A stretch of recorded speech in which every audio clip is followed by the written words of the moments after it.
Welcome back. It's Friday. It's another Bourbon Ranch shenanigan-filled night. We've been pre-gaming for the past hour over on the Patreon-only live stream. The $5 and up tier have been drinking with me for the past hour, so we're already feeling good. Welcome in. If you didn't get the notification over there, you missed it. You missed out. But you know what? Next time. Welcome in, everybody. Tonight is the Stagg Junior Flight Night. The Flight Fight Night. Whatever you want to call it. Get on in here, people. Get you something in your glass. My Patreon crew already got something in their glass, okay? We've already been at this. Everyone else, you're behind. You're slacking. Catch up. Porter Wilson 2020 Barn Door. He was in here super early. Pre-game legend. Will Henderson. He's been pre-gaming. Julie L for legend. She has been pre-gaming with us. Scary Peeper. You missed it, brother. You weren't in there. Scottish Bourbon. This man, little shout out. This logo you see up here, I kind of edited it, but he made this. Changed the colors around a little bit. So I appreciate you, buddy. We're gonna be using that thing for all kinds of cool stuff. Which I'll get to that in a second. Kevin Campbell, so glad Trevor Wilson's doing a show tonight. Well, Kevin, I'm glad you're here. Chris Bazalencia, Mike Baker, Lurker jumping in early. There we go. Lurker's checking in. You're learning. Donnie the Linux Cat. Okay, I'm here. The party can start now. Donnie, brother, the party started about an hour ago. Keith Schmidt, I don't know what to do. Watch Trevor Borat. What? How is that an option? Hi, you're lucky I like you, Keith. Cole George.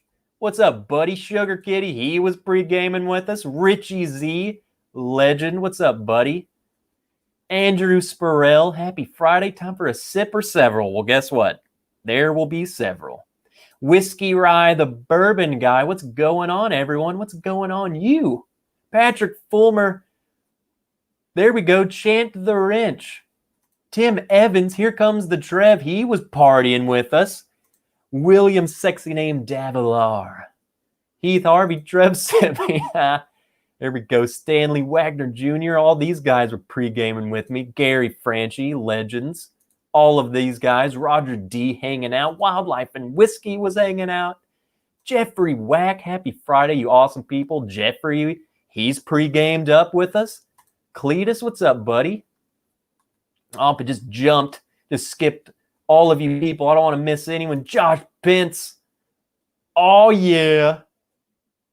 JJ. Oh, Julielle, you're such a legend. I get to talk about you multiple times. Doug Tempest. Yo, Trev. What's up, Doug? Good to see you. Mike Franklin. SG Flying High 1. Enjoyed the pregame, but I'm going to miss this one. I have to go to dinner. Hey, you were in the pregame. It's all that matters. It's all that matters. Kevin T-Bear, drinking old elk. He was pre-gaming with us. Neil Solomon got my first Stagg Junior, and it's a batch 14. Can't wait to try it out. Neil, what's up, buddy? Jeff Huck. Look at all these new people, man. Jeff Huck, where have you been? Post Toasties? Just lurking here, Trev. Hope that's cool. That's totally fine. Man, the lurkers. Dan L, he's back. He was pre-gaming with us in the pool. Living the life, man. Hit the like button before you get drunk. Everyone hit the like. Well, I'm showing 36 watching and 35 likes. So it's feel like everyone's hit the like button. You're doing amazing. I'm sorry I missed. Been in the yard all day, but watching now. Hey, that's fine. You only missed the top secret information. Mike Baker became a Patreon an hour too late. Next time, my friend, next time. Mike Cook, Lurker, check-in. Won't be around long tonight, unfortunately, but happy Friday. Cheers to you, Mike. There we go. Everyone's pouring some Stagg Jr., it looks like. Jason Busey was pre-gaming with us. Austin Phelps, what's up? 1792 single barrel tonight. Had my eye on that one. Every time I'm in the store, I see it, and I want to try. I've never tried it. I want to try it. I like the other 1792 stuff, so why not? He was going to bring you on so we could watch you two get tipsy, but you weren't there. So one of my Patreon lives, probably the next one, I want to do, you got to be the Patreon, the $5 tier and up. You get the link. Once you're in, it's like this, but I want to do it where people can join in and we'll chat. It'll probably be before one of my own live streams. So we'll just chat and drink together face to face, get some conversation going, and then we'll come over here all tipsy. Andrew Buchanan, Team Lurker. There you go. Andrew. Whoa. Amy Bohm. Hey, y'all. Nick Foles. What's up, buddy? Caitlin. Trev, what's up? What's up, Caitlin? Man, oh man. Everyone's getting in here. Come on in. Get something in your glass right now. Joe Edwards, there you are, buddy. Been waiting on you. Tony G, waiting on all my regulars. Okay, DC just dropped. He dropped it before I even announced it. So here we go. T-shirts are finally up. There's tons of them. I went absolutely crazy. I talked to Julie L. We were chatting. I had like 2 designs made up, and she said something that just sparked some motivation in me. And the next thing you know, I have like 10 different logos on the website. So they're up. I'm currently making even more. What you missed in the Patreon only thing is I'm working on Patreon only shirts, okay? Exclusive t-shirts. I'm dropping logos left and right, okay? So another thing, that's another plug before we get into the Stagg. We'll just get the plugs out the way. Patreon's got all this. They got the link to these shirts early. Different tiers. They have different discount codes over there. We got all kinds of stuff going on the Patreon page. So if you want to check that out, you can. And I hope you like the shirts. I hope they turn out good. I hope the quality of the Teespring is up to my par. I'm excited about them. And I'm excited to make even more because it's so fun. I've been in Adobe Illustrator and Adobe Photoshop like every weekend. Like last Saturday, I stayed in here for like 13 hours just designing logos. The entire day. I could not stop. Get out of here, Keith. Z-Man, there you go, buddy. Finally you're in here. Cheers, buddy. Cool 62 Shiv, about time. Anyone want to guess my favorite shirt? It might be your name. Check that shirt out. That shirt was pretty funny. DC the Legend. I hope you like them. I hope you like them. How often are you doing the Patreon only live streams? I can't tell you. I don't know. But that one was really fun. And I feel like the people, at first, there was a little bit of learning curve of how do people get over there. Because I dropped the link only to certain Patreon tiers, and there was kind of a discrepancy of how to even find how to get over to it. but I think we figured it out. So, DC, I need you. Donnie, drop the Patreon link. People are asking. Okay, so I have 3 Staggs in this glass.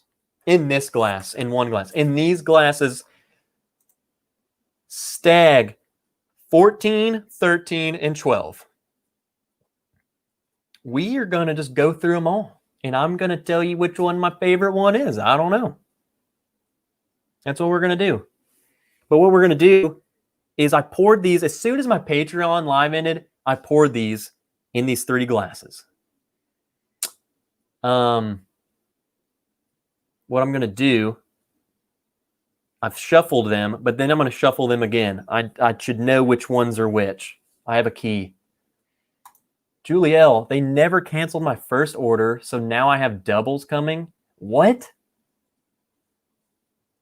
Look, going to send them to you for giveaways. Shoot. Well, I hate that. I hate that happened. If you don't want to do that, I can easily get your money back and we'll figure out something to do with the shirts. I mean, we'll still do the giveaway, but I don't want to charge you twice, Julie L, the legend. We'll make it right. I know where to find you. You can't lose. You can't lose me. 12 for the win. Kilco, what's up, buddy? Everyone go check out Kilco's channel. All right, let's mix these up.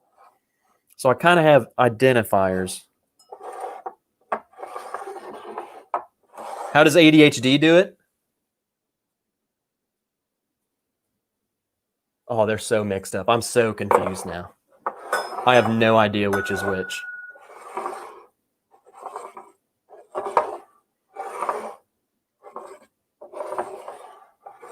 Oh, yeah. Oh, yeah. That's amazing. They're all mixed up. We got new Patreons coming in. What is going on? Holy moly. Let's shout them out. You know what? I gotta show some love to you fools. Lyle! What's up, buddy? Here we go. And then we'll get into this. New Patreons. Okay, so all the new ones since the last time. When was the last time? DMC Kentucky. ADHD friggin' whiskey, the legend himself, has blessed my Patreon feed. He was also in the Secret Cool Hangout chat tonight. Lance Lyle. Kevin Campbell. Michael Baker. Welcome, welcome, welcome. All my new Patreons. Freaking love you guys. It's been fun over there. Mark JG, what's up, everybody? So let's get into this. Let's start.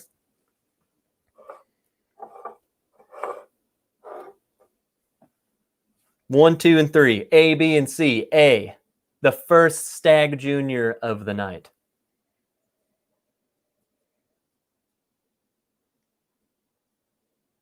Smells like Stagg Jr. ADHD's here. He's lurking while packing. I hope I give you some entertainment while you're packing away. Packing's the worst part of moving, man. Or just anything. Packing for a vacation sucks.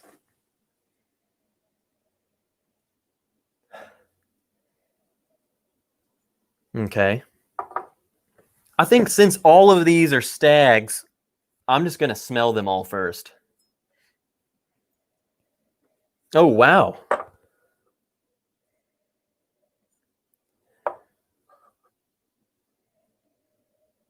That's surprisingly different.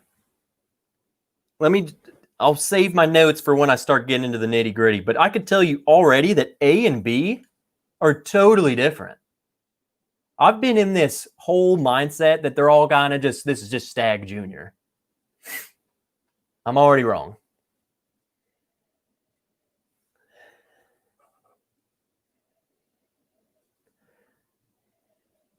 Okay. I have my basis of what I'm working with. And they're different. They are all friggin' different. I will join you with B10 and B12. What do you mean by that? Batch 10 and batch 12. Duh. Yeah, I was honestly thinking of like vitamin B12. It's too early to be acting schlammered.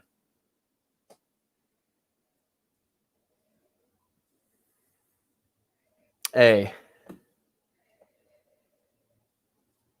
See, this nose is what I just expect Stagg Jr. to be. Like,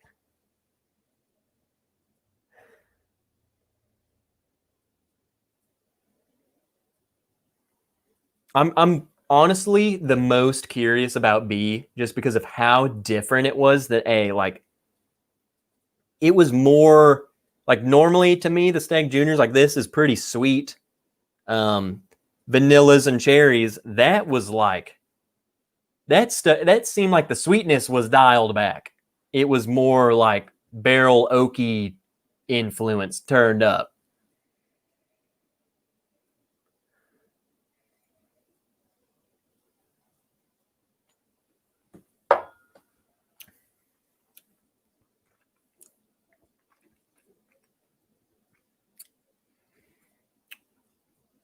I don't know, man.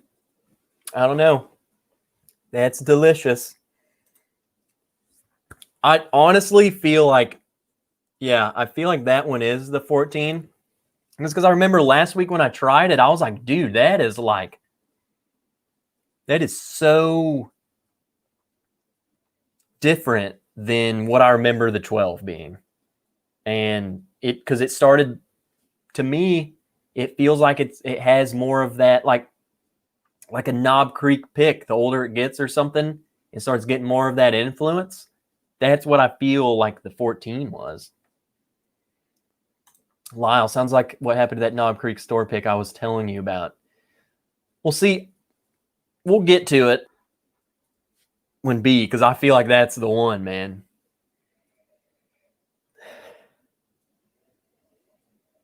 This has it too. Like this has the oakiness, but it's like the sweet. It's like the perfect balance of both of them to me.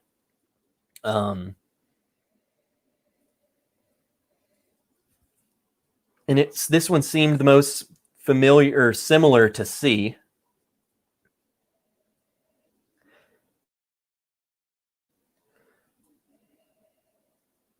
So we're going to be jumping all over the place just because it's 3. We got 3 and we know they're all Staggs.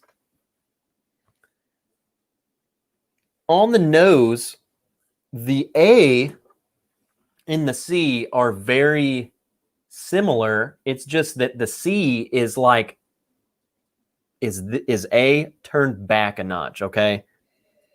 Whereas the A and the B, I mean, they're so freaking opposite sides of the field.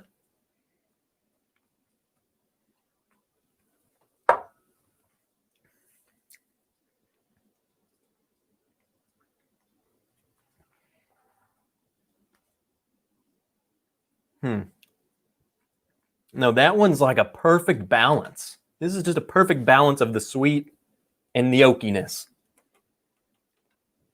I call it oakiness. More of like a char, the barrel. Okay.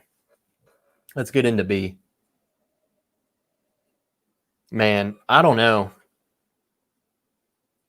This one almost has got to, I don't want to guess what I think which batches are which. But honestly, like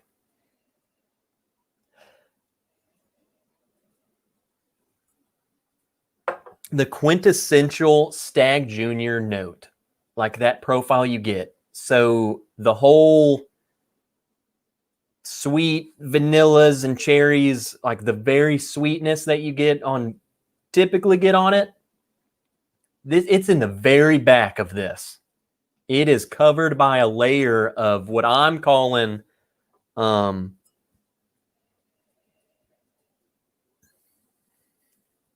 It's got to be the oakiness. It's, to me, though, it's like the perfect amount of, because I like oak. I like barrel influence. I like that charriness. Because I love Knob Creek picks, like the 15 years, man. I freaking love it. The Russell's pick, I kind of get that influence on it. Love them. So this is kind of giving me that. And it's like, honestly, if I didn't know any better, and if I put this maybe in a blind of like, if I threw this in a blind with Russell's, with Rare Breed and Knob Creek picks and stuff, I feel like it wouldn't stand out as much as a Stagg Junior as the 12 or 13 probably would. Those would probably be like, oh, this has got to be a Buffalo Trace product or something. This one's kind of blending in. It's a mix between them, in my opinion. Man, I love that nose, and maybe I love it because it's just less sweet than the other ones. It's there. The sweet stuff is definitely there. Nick Foles. Oh, his comment hasn't even popped up yet. I always get chocolate cherry and oak on Stagg Jr. And I get that on all of them, but I feel like on B, the oak and even that chocolate, I know what you mean by chocolate. That's prevalent on this. Whereas maybe on some of the other ones, that cherry note that note's raised a little bit more. I need a list of store picks you currently have from Memphis.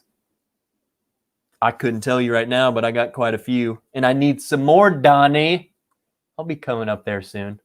Austin Feltz just scored me a wrench hoodie and a t-shirt. Great design. I hope whichever one you got turns out looking good. I hope you enjoy it.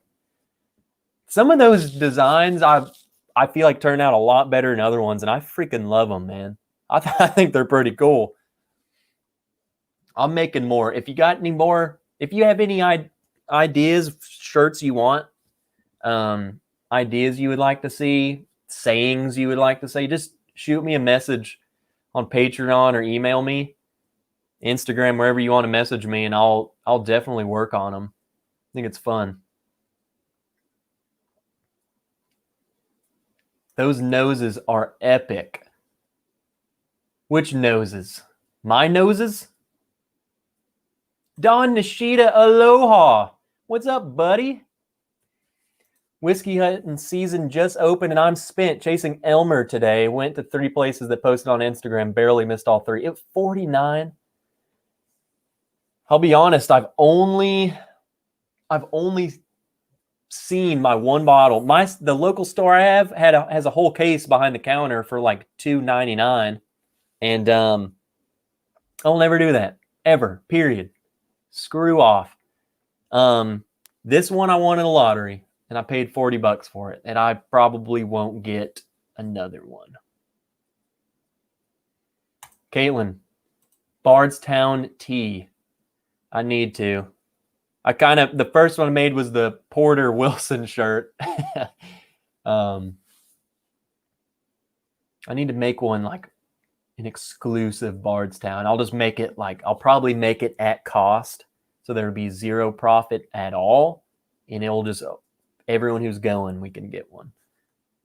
Insider information. I need a t-shirt with abs on it. I will make it.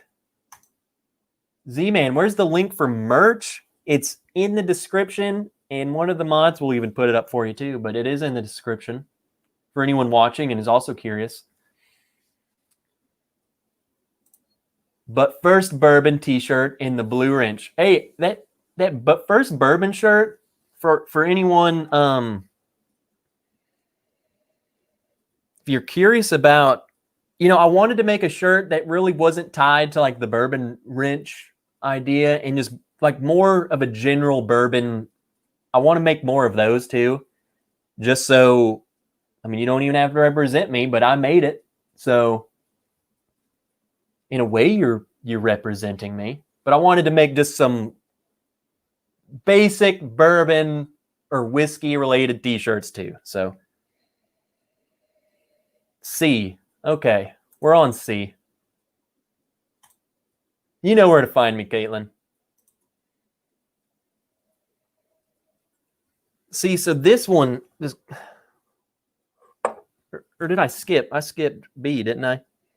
Did I taste B? It's fine. There's only 3. We'll do it again if I did it already. Whatever. Stagg.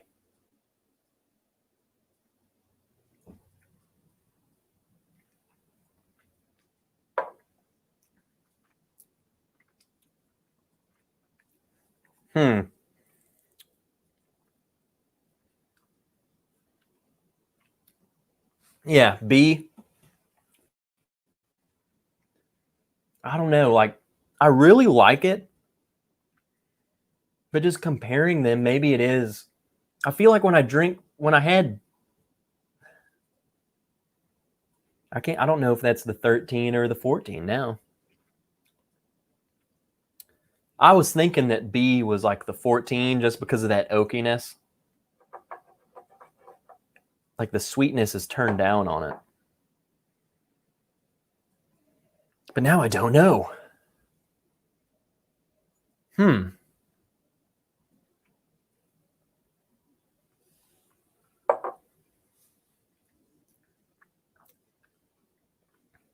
Yeah, B, the typical Stagg like cherry notes and stuff, it's definitely turned down on this one. Which in a way I like that, because it's, to me, I almost like, if you just gave this to me totally blind, hey, try this and tell me what you think it is or whatever, I probably wouldn't be like, oh, that is definitely Stagg Jr. No, I think it's definitely unique in its own. I feel like it's right field. A is left field. C is somewhere in middle field. Left center. Let's say left center. Center field, left center, left field, right field. Did I say middle field? Stagg Jr.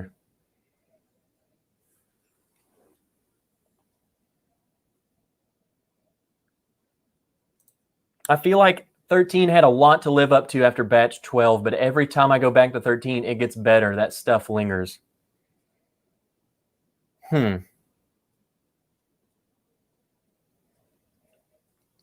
See, I don't know, man. I'm trying to figure out what they are, and I should just stop doing that. I'm just going to tell you what I think of them and which one is what I like the best. Those are some great t-shirts, Trev. Some future Christmas present right there. I'm glad you enjoy them. I've had so much fun making them, man. I freaking love doing it. So, like I said, some people already told me you're going to be sending me ideas. I want to make more. I'm making more. I'm working on more. DMC Kentucky, what's up, buddy? Just popping in. That's cool. Jason Busey, I bet any amount of money that Stagg Jr. wins tonight. There we go, DC. DC is a freaking legend, man. Drop a legend. If you want the super chat, Trev, send the Bourbon Wrench some love to PayPal, blah, blah, blah. There you go. There's oh my God. Jason Busey. God damn. I wish you could see it. He says, go Navy. You seaman. But there you go. Because I don't have super chat. I don't have 1,000 subs. So that's just how we got to do it. And I got the phone. I got the super chats right here. I'll be able to read it. Even if I don't like what I have to read.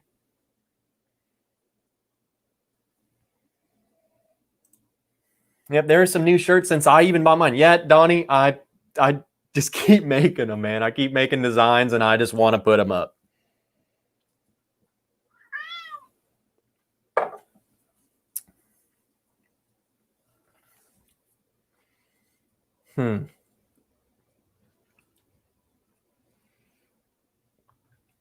Yeah, I'm going to stick by what I originally said. A and C are in the same wheelhouse. You know, left field, left center. They're over there. They're over here together. I'm going to side by side them. But I definitely think one's more of like, I don't know. I think C is just turned down a bit. It's like the same flavors to me, just the volume knob's dialed back. So that's what I'm feeling on that, on initial thoughts. B, you know, here's A and C. B is over here, okay? It's still in the outfield. It's still, I can still tell it's Stagg, but it's over here, okay? So it's kind of doing its own thing. Its knobs are all kind of twisted, okay? Yep, you heard the biggin. He's dead. My co-host is once again down by my feet. My Patreon in the Patreon live we did before this, they even got to see him laying down there, and they even saw my feet. If you're into that kind of thing, bunch of friggin' weirdos, but it was there. Go watch it. All right, we got some more stuff coming in. Amy, nope, that doesn't say Amy. That says Michael Baker. It didn't even say Amy at all. It says Go Army from Michael Baker. Stagg Jr. is coming out of me. I saw Amy up here, and then I thought it was her instantly. Go Army for my son, says Michael Baker. Cheers, buddy, for your son. Mike, you got to be in here. So tell us about your son, man. Also, holy freaking moly, Austin Feltz. Austin Feltz. You're all witnessing it right now. Austin Feltz just become the hammer. I have 2 hammers now. Juliel and now Austin Feltz. The top dog Patreon tier. What the heck, man? Austin, if you didn't mean to click that one, just let me know. But welcome aboard at that tier. I'll whatever you want, brother. I don't know what to say to you other than thank you. You freaking blow my mind. Austin Feltz, you're a legend. Whoa. You guys got crazy. There we go. Will Henderson, captain, my captain. You're my captain. Go Braves. Show Will some love. We've had a hard couple days, man. The Braves just really kind of just whatever. We don't want to talk about it. We're not talking about the Braves. Gosh.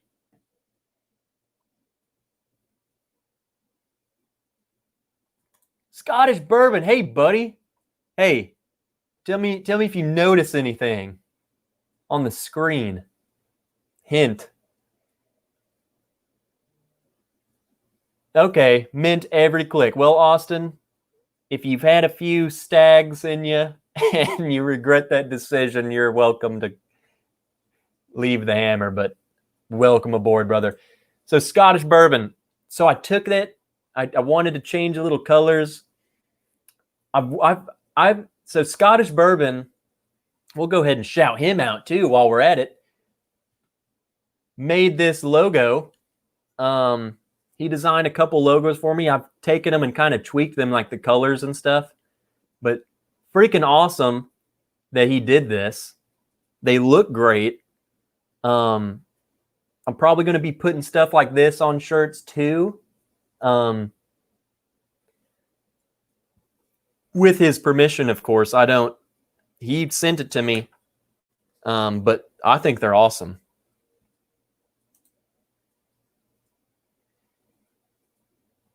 And if you like I said, if you like design and stuff and you want to put on a shirt, I'll be sure to have you incorporated somehow.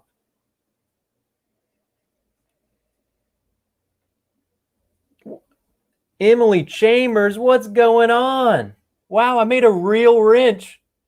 Finally, what have you been doing with your life? Gosh.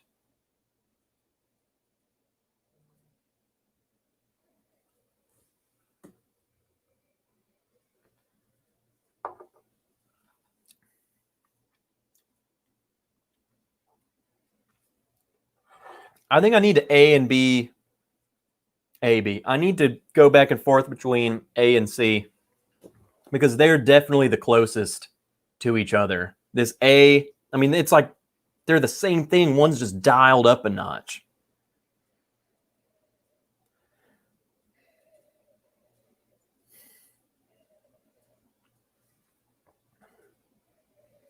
I don't know. I kind of like the nose on C better, but on the palette on A is just, there's more. It's like it's amped up a notch. I'm feeling it more. I want to feel it, baby.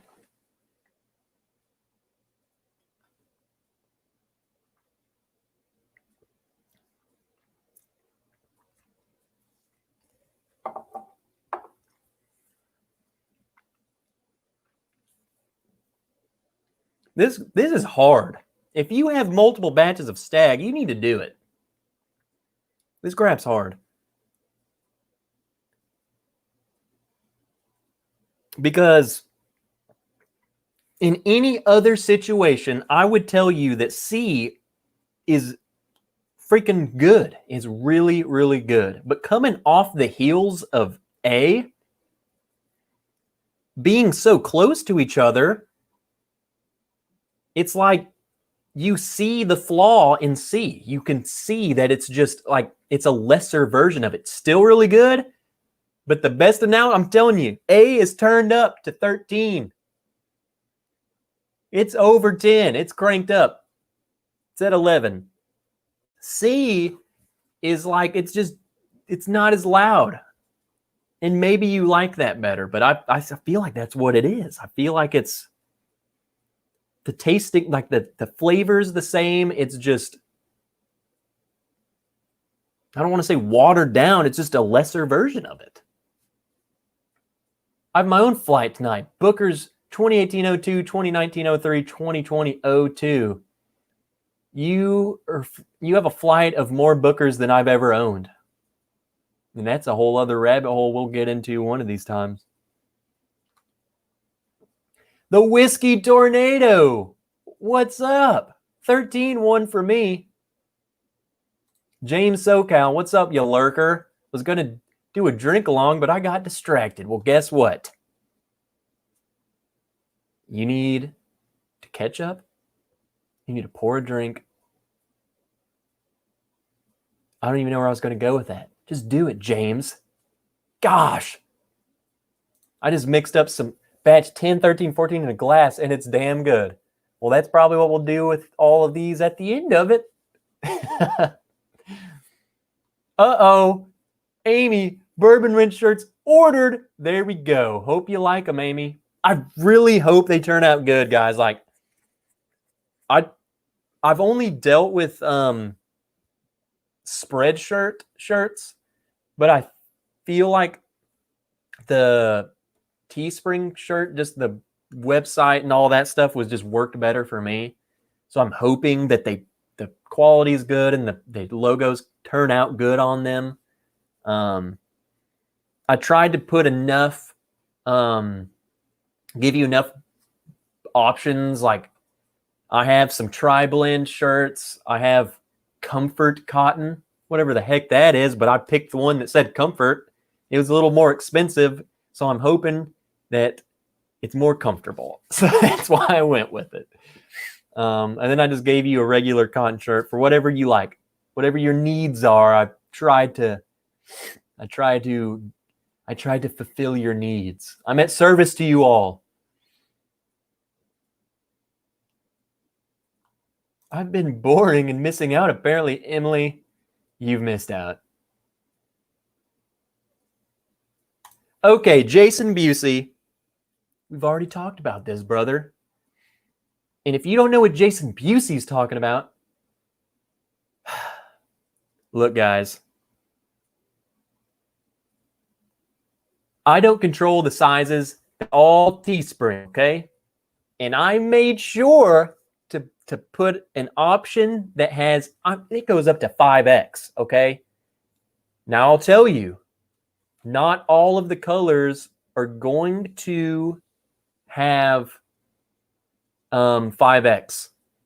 And that's just because I think they might be sold out of those colors. So you got to check back and see if those colors, because I know some of them, like the logo looks really good on a white shirt. But guess what? It doesn't have 4X, 5X. There's no white in that one. And that's not, I didn't choose that. It's because I think Teespring's just out of 5X white shirts. So patience, Padawan. You will learn. You will get one eventually.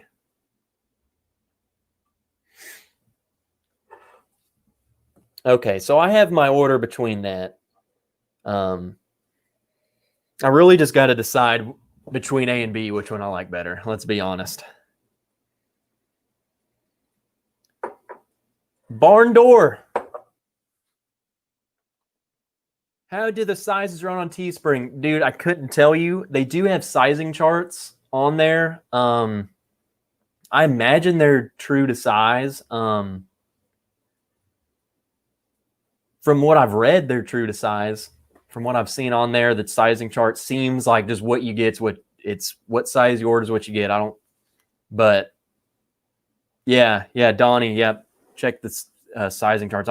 I'm pretty sure they got it on there.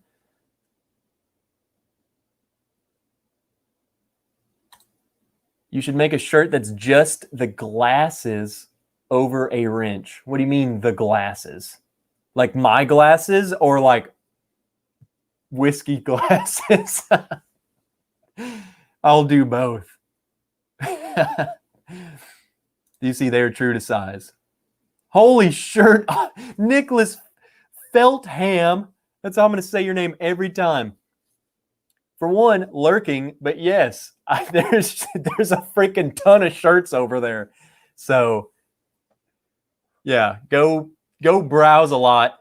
And before you get confused, you'll see like the same logo multiple times. It will tell you what the shirt is. It'll say Comfort Cotton Tri-Blend. So I put the logos on like every material possible. There's just shirts for days. There's merch for days, okay?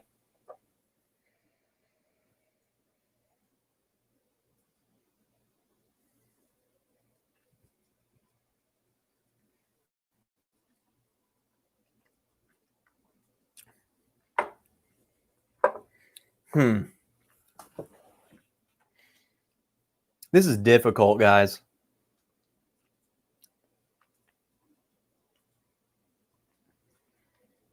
What's crazy is just I'm drinking the same 3 freaking bottles. This is just a bunch of Stagg Juniors and I'm having trouble with this. It's really just deciding which one I like better. And it's so hard when they're all delicious. Like which one you just pick. Jason Busey, you found one. See? You see? Usually black and gray shirts come in larger sizes. Also the style of the shirt like Comfort Blend. Also check PayPal, just a little. Holy moly, here we go. Matthew freaking Porter. ADHD whiskey. What are you doing? He's super chatting me. You madman. He took a little break from packing his bags to come over here and super chat me. But I don't think he left me a message. Your message is... Oh, he did. Cheers, you friggin' legend. Well, I friggin' love you too. Who else we got? Stanley Wagner Jr. Oh my gosh. Stagg Jr.'s kicking in. Go Navy. Jason Busey is a legend. Oh, okay, Stanley and Jason. Everyone picking on that Army guy. Where's my Army friends at? Come on, people. Oh, snap. Sup, everybody. Sup, Bubble Bath Bourbon. If you guys haven't ever taken a bubble bath and drank bourbon in it, pro tip, try it. Just saying. Not confirming or denying I do that on a regular basis, like every other night of the week.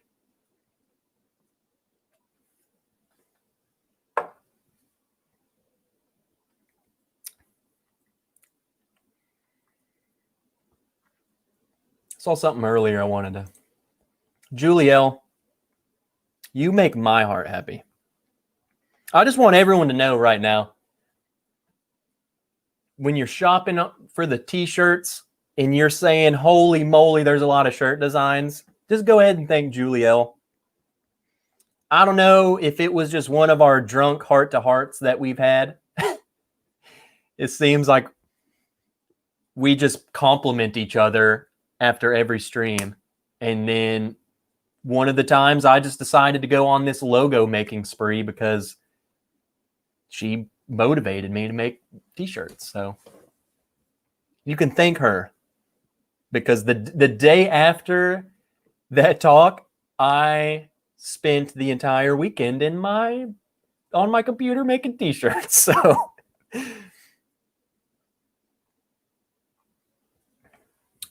this is really just coming down to A and C are so similar to me, but A beats C because it's turned up a notch. Now I'm trying to figure out B is so different than the other two to me that I don't know which one I want to choose. I don't know. Drinking bourbon in a bubble bath outside. Please, someone in chat, please, I hope you have had something inside and then went outside and drank it. I hope you've done it. I hope you've seen that there's something going on.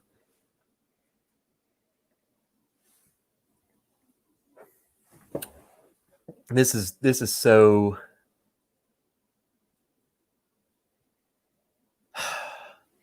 Donnie, I'm ranking them. This is difficult. Okay?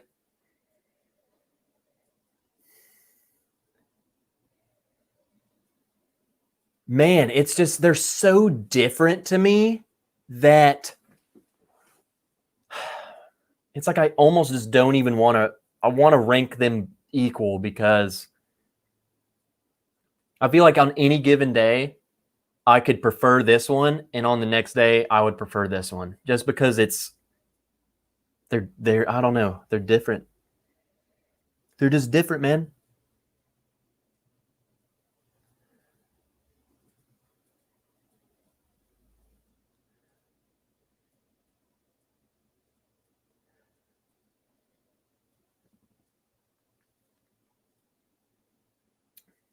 A,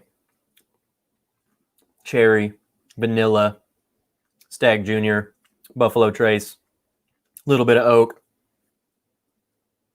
B,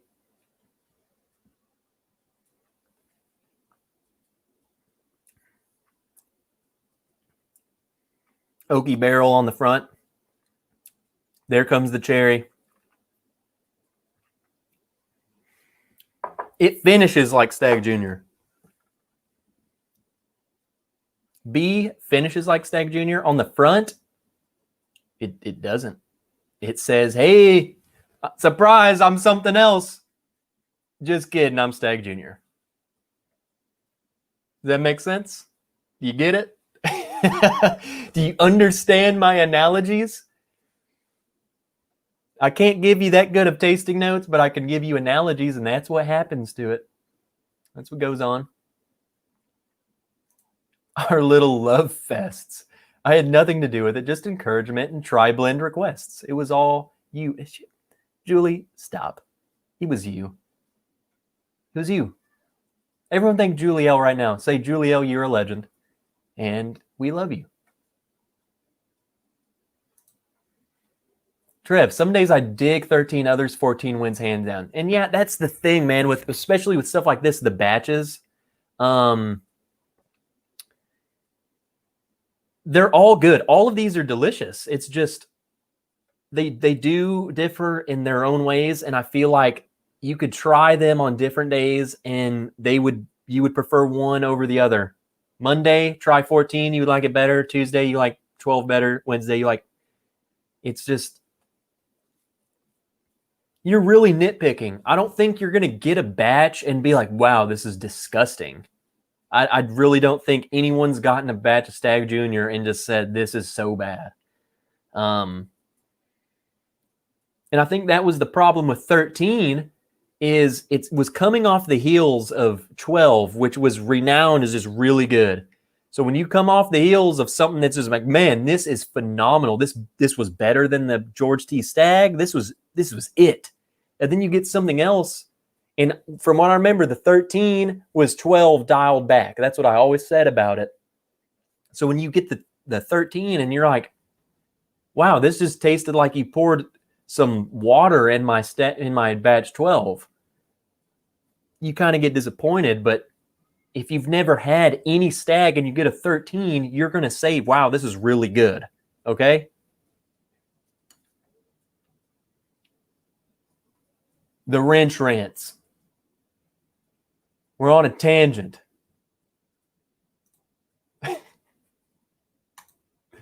There we go. There we go.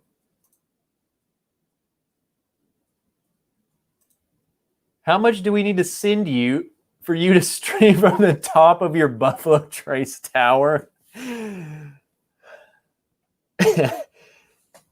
Okay, for one, that thing wouldn't. The stand would support me. The water tower part would not support me. So $100. I'm just kidding. Don't do it. I'm not getting on there. I'm not doing it. I'm not getting on top of the thing. What bourbon batches do you collect? Elijah Craig Barrel Proof. Every batch that comes out, I get it. As soon as it's out, I get it. I just picked up another C batch. I went in the store. They had a full shelf of them. I bought one. I left. I don't buy multiple bottles. So I got one batch of it. I've been flying through C batch of Elijah Craig.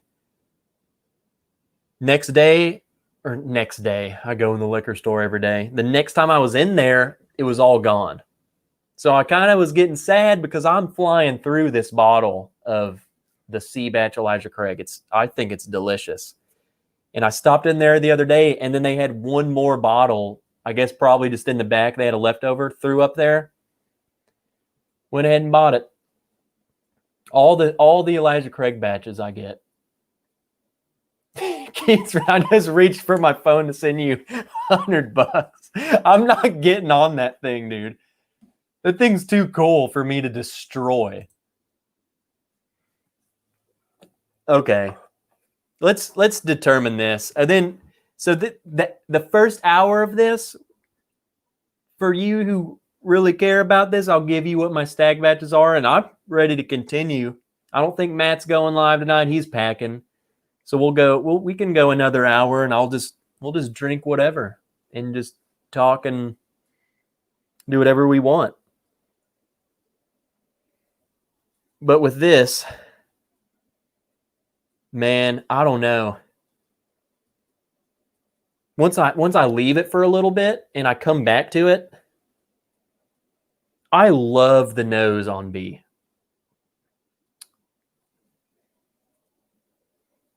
It's like oaky and vanilla deliciousness. A whole lot of cherry is kind of the Stagg Jr. cherry that I'm used to is very subdued on this one.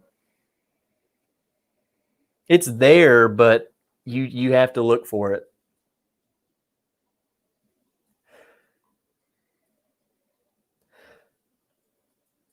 It's so okay. A is so much lighter than B. And when I say lighter, I mean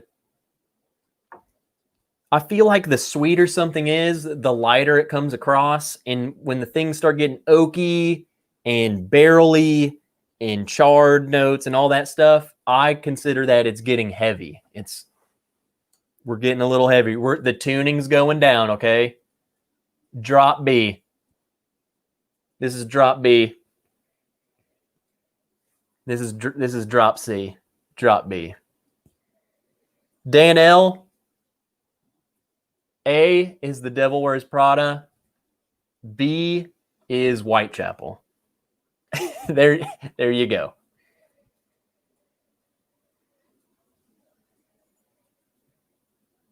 But that's on the nose. I think I like the nose on B better than I like the taste.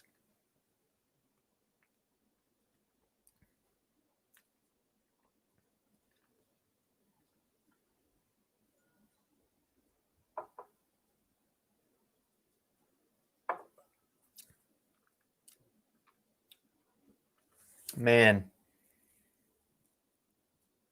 God. That is so hard.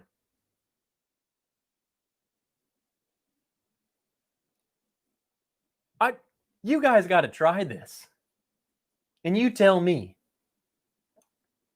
Dang it. This is hard. They're both so good. I don't know which one I like better. I like them both. Can I just say that? I just like them both.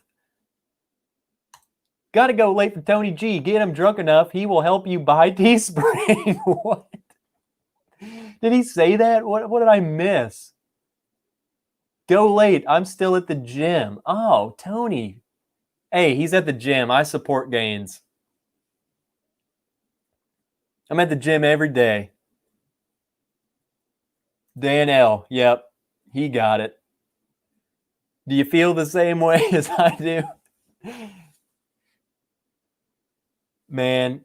John C. finally caught a live. What the heck have you been doing, John? John C. for 1, lurker. 2, welcome. You've missed me struggle. I've been sitting here struggling between A and B.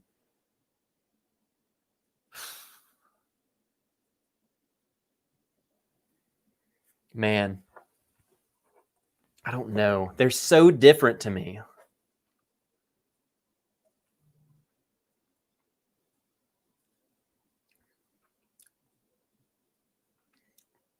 It's what I expect Stagg Jr. to taste like. Delicious.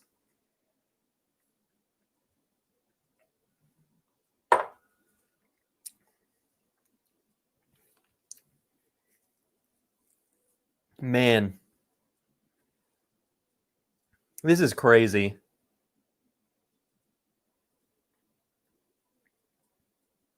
I can't even tell you guys which one I like better. Can that be a thing? Can that be something that happens? Is that I simply don't know. And I only don't know. I mean, look, I finished both of these and I don't know. In this one, look at that. Look, people, I determined this is last. I don't know. Gosh.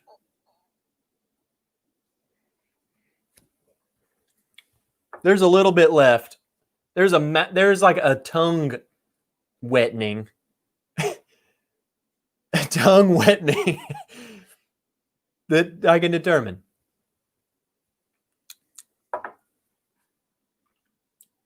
Okay.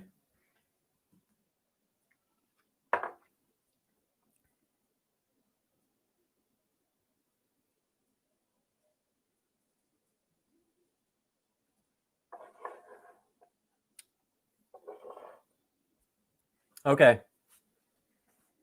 All right. I got it.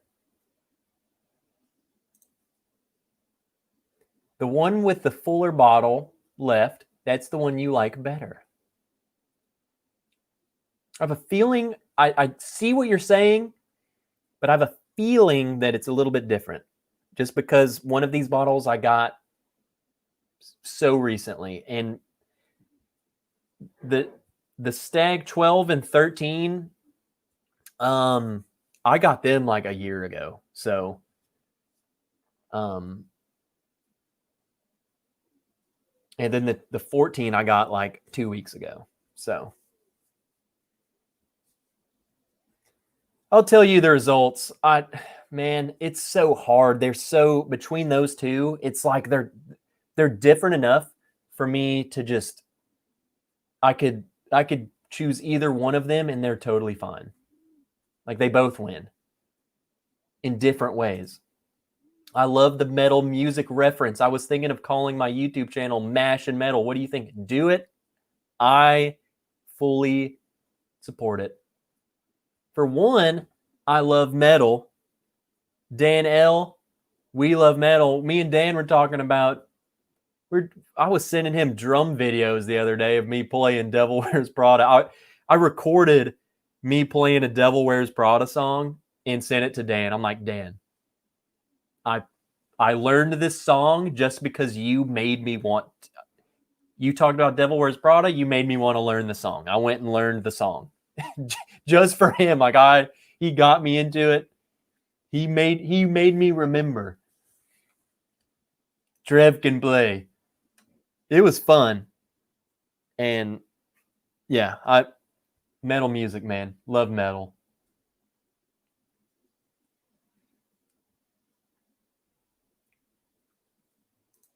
Amazing how consistent Old Tub has been for me on the 5th bottle. I'm not even halfway on my 1st bottle. To each their own, man. And that's why I love whiskey. But Old Tub really didn't. To me, it just was like it just fit in the slot of the other cheap Jim Beam products. To me. It just kind of it fell in line with all the other ones. Maybe even like Distiller's Cut or maybe before that one. I think I might have liked that before it. This poured Hancock's president. It's been dog attack. Hold on. Whoa. All kinds of yelling going on. Dogs and noise. Holy moly. Goodness gracious. I hope you guys can't hear that. Can you hear that? This is what I got to deal with all the time. Whatever, man. Let's get into the results just for the people who want to know the results of the Stagg, okay? And then if that's all you were here for, you're free to do about your night as you wish. And then we'll pour some more stuff after this, but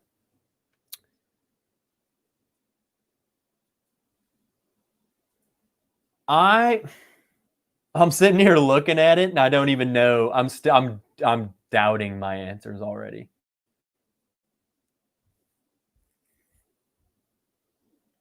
Here.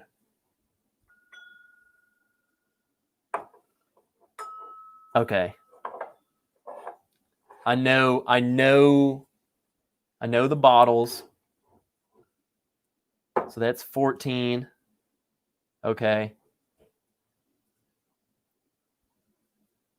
That's 13. Okay.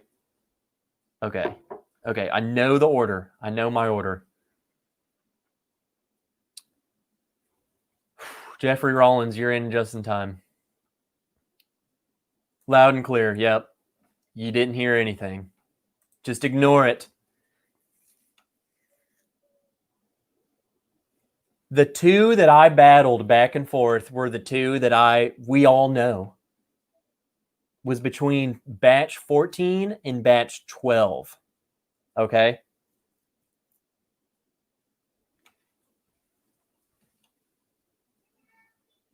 '12 is more of the 14 was the wild card. It's freaking right field. The oakiness, the sweetness is down. The oakiness is up. It's different, man. It drinks different. The 12 and 13 were like this, okay? So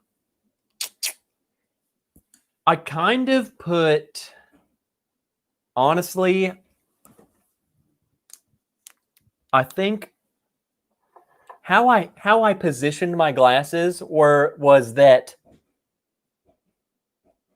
the 14 was slightly ahead of the 12. Okay?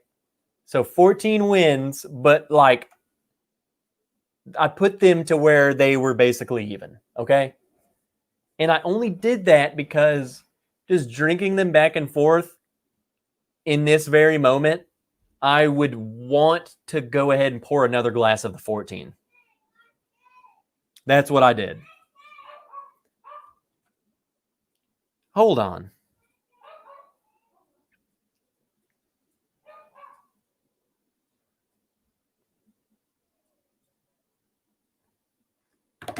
All this yelling in this house.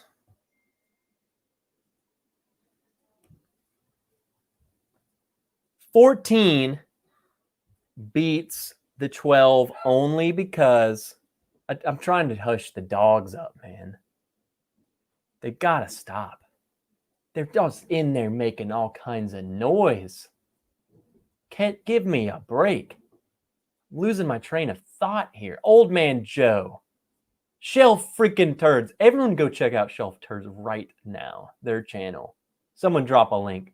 Michelle, stuck at work just in time to see me struggle with describing what I'm going through here.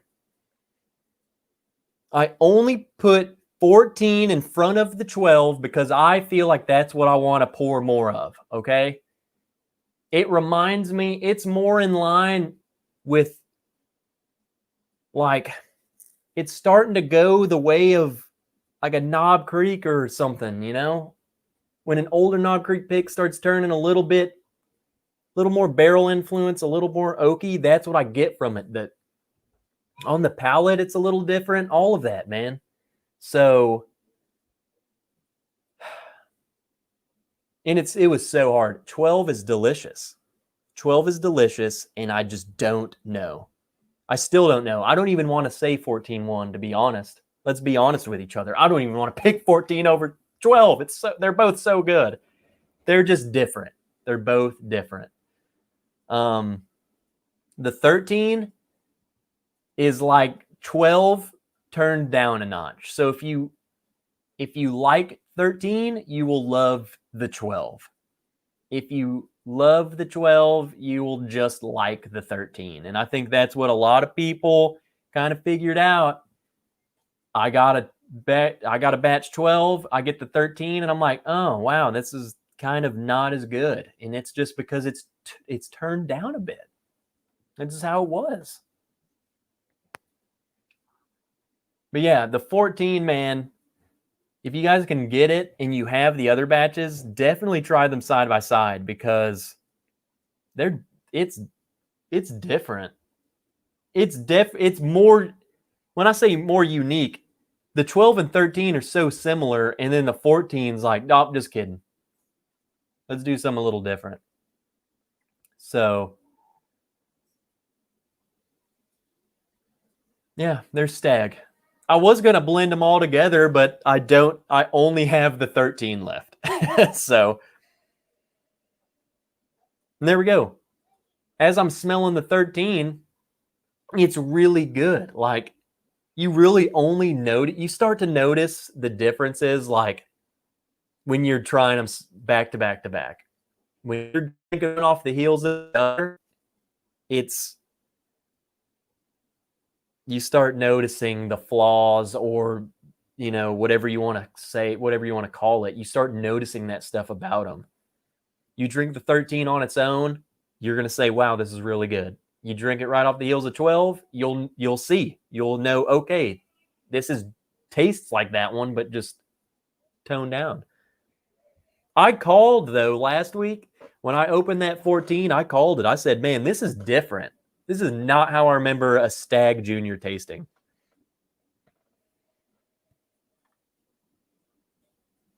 Too late. I'm going to keep considering it. Keep calling me Julie Legend, and I'll give it a trial run. I already call you. You're the legend. All right. So while we so there was the Stagg batch. I'll keep going. I'll go. We can go another 50 minutes. I'll pour something else.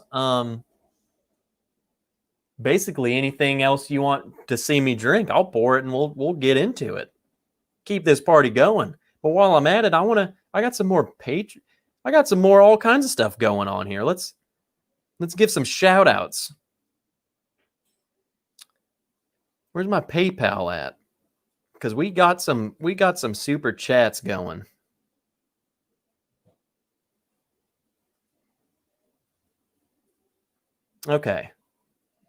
Okay, here we go. TD Nation, love this community. Thanks for the content, brother. TD Nation, where the heck are you at? Are you in here? TD Nation? Is your name on PayPal something different? Who are you? Speak for yourself. Come forward.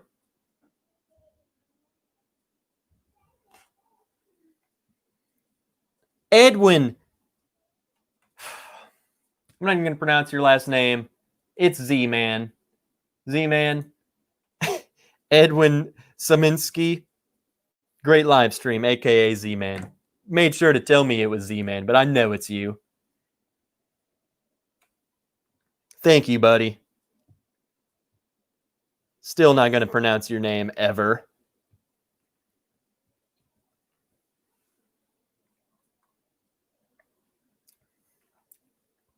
Yeah, guys.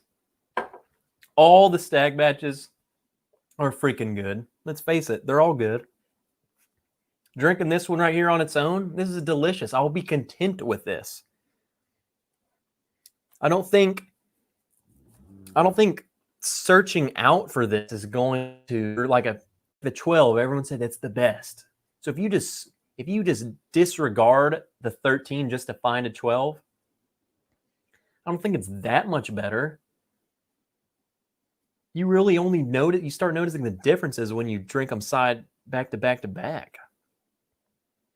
This is fine. This is good stuff. This is good stuff.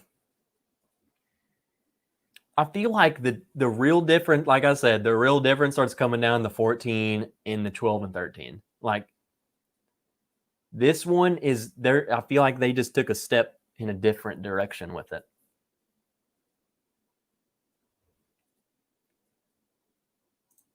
Oldest Stagg Junior you have it's this 12. I had a bottle. I was talking about this in the Patreon, in my Patreon live. I've had another bottle of Stagg, but it was before I really even got, like, I didn't even know much about the Stagg Juniors. I walked in a store and it was on the shelf, and I was like, I know that's supposed to be good. So I got it. I bought it. I didn't know that there were different batches. I didn't know all that stuff. So I've had a different batch. So it was either the 11, 10, or 9. It definitely wasn't earlier than that. But that's the thing. I also don't remember anything about that batch. So I don't know. But the oldest batch I currently have is 12. E.H. Taylor single barrel? I've not had that one. I've not found it. When I first got into whiskey, my store carried it on the shelf. But I also was like, that's $70, man. I can't pay $70 for that.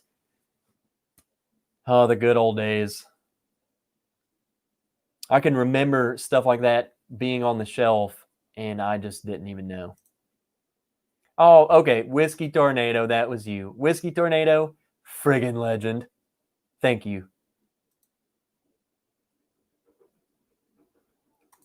Dang, just looked. I have Stagg Junior Batch 6 hiding in the back. What is okay, those older Stagg batches, I mean, surely it hasn't changed that much. So how does that compare, Amy, to any of these 3? Since these are the 3 I know what they taste like, what's the 6 compared to this?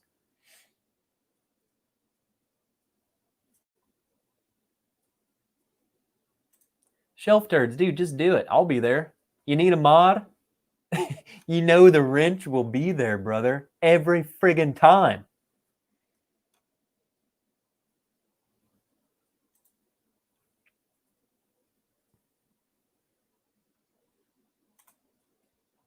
Oh, family game night. Go be with the family. Love you. David, me and David have been talking quite a bit. Awesome people over there, man. All right, this batch is about to be done. We still have like 45 minutes to go. I don't know what to drink next. I don't know. So what should we do? I'll get a pour. Help me narrow it down. Do we want another barrel proof? Do we want... I can't compare two more barrel proofs. If you want me to compare something, it's going to have to be something lower. Or I can get a barrel proof. I have tons of Elijah Craig batches. I got Knob Creek store picks out the freaking wazoo. Love the stuff. I got a Four Roses private select. What do you want to see? Come on, help me out, friends. What do you guys want? Let's do it. Oh, shoot. ADHD Whiskey came in here and just dropped the friggin' hammer. Your favorite Elijah Craig barrel proof versus the winning Stagg. Hey, that would be good.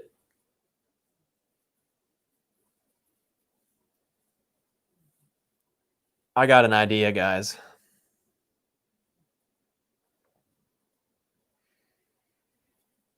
It's Friday, and we can do this. I said we weren't going to do it, and I just came up with something even better.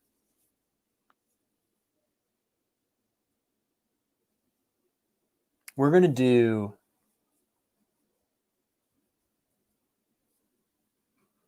We're going to do a Elijah Craig barrel proof versus the winning Stagg versus Knob Creek store pick. All three of them. We'll do little pours, but that's the three that we're gonna do. Head to head to head. Just because I'm picking batch 14 is gonna go head to head against them just because I felt like that one was it was the different right field away from the Stagg Junior thing. So that's what we're gonna do. What do you guys think? Do you like it? Do you not like it?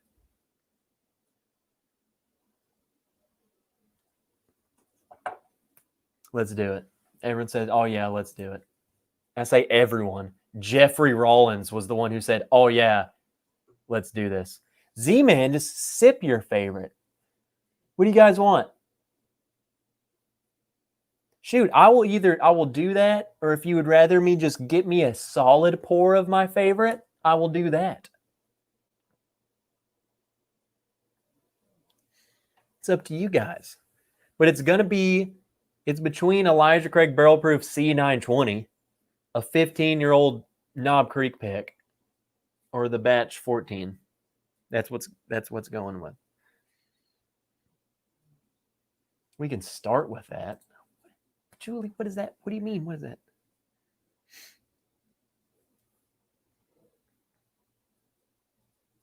ADHD Whiskey's just saying do it. I don't even know. I'll be right back. I'll just get them all and we'll see what happens.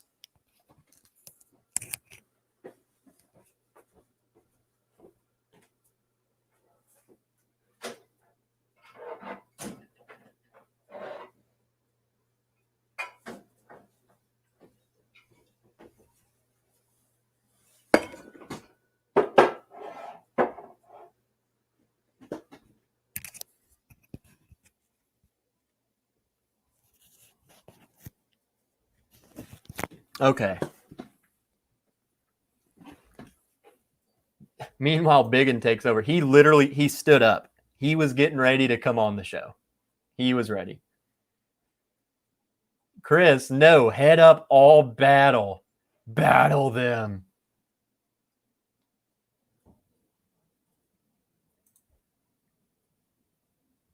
You're almost going to do the bottles I bought tonight. Elijah Craig Barrel Proof, Knob Creek Single Barrel.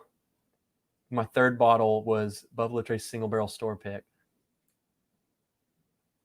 Basically the same thing. No. Okay. I'll pour a little bit. We won't go full on Schlammer. But we'll just kind of pour a little bit of each and kind of see.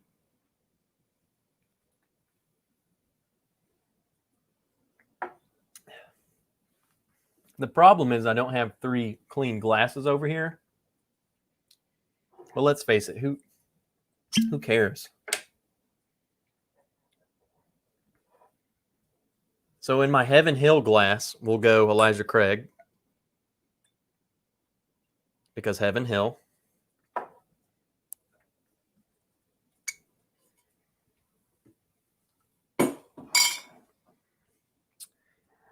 Four Roses cup, because I don't have a Jim Beam Glen, will be Knob Creek. And this is a 15-year-old pick from a store in Little Rock.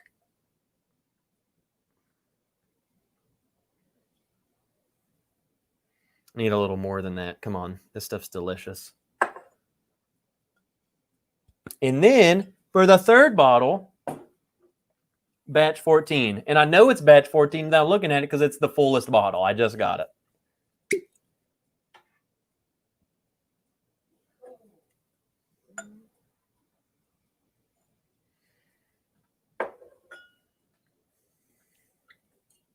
Okay.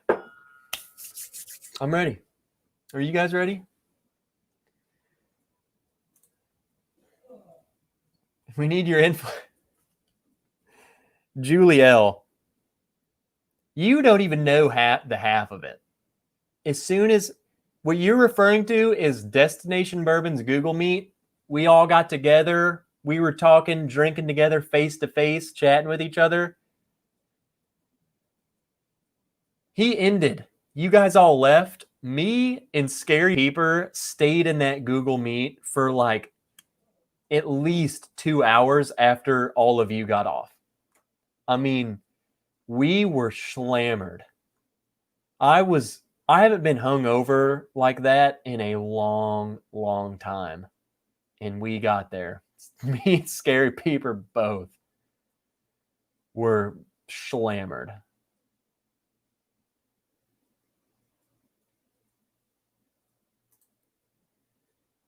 Is there a list of all these abbreviations somewhere?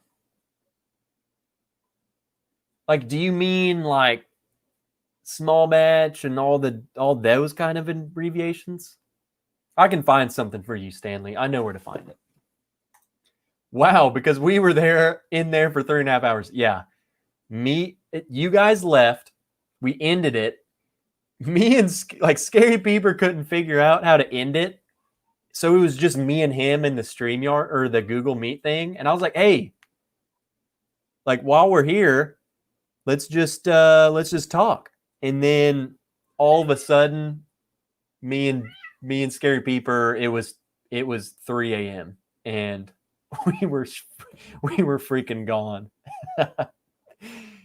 Oh, it was a good time. Oh, okay. So Dan will post the link to the abbreviations, huh? There you go, Dan. Well, shoot, it might flag you. If Dan posts the link and it flags it, allow it. All right, let's get into it. So, Heaven Hill, Elijah Craig Barrel Proof versus Knob Creek 15-year store pick versus Stagg 14.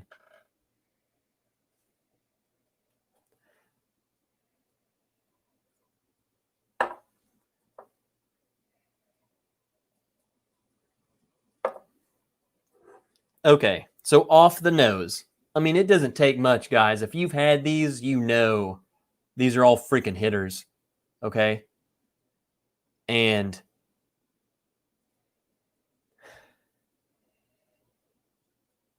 the Heaven Hill, I keep saying it's in a Heaven Hill glass. The Elijah Craig Barrel Proof has the Heaven Hill nuttiness that I think is delicious. This Knob Creek 15 is like freaking barrel and peanuts. Okay? And oak. And I love all three of them. The combination of these, delicious.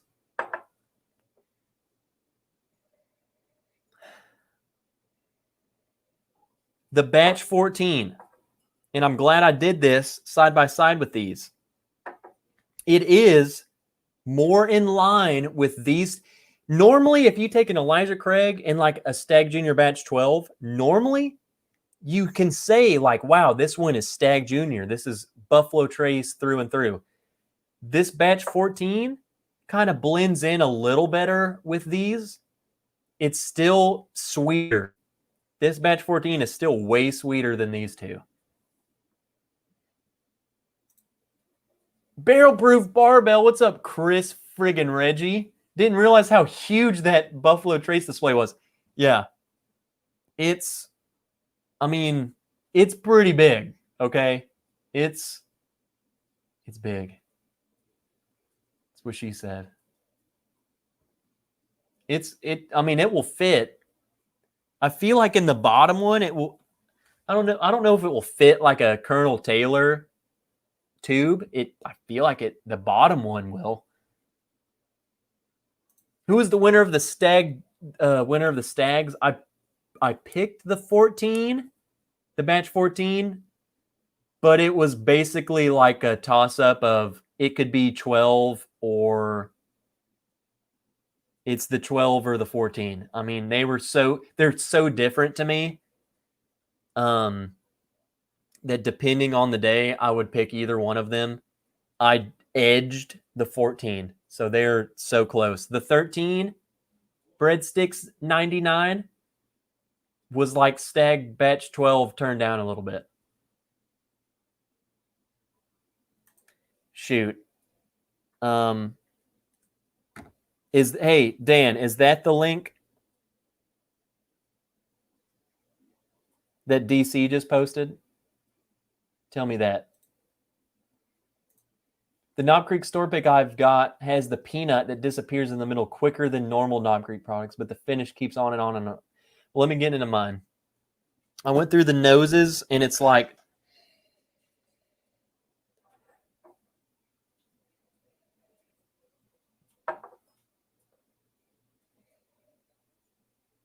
my favorite nose.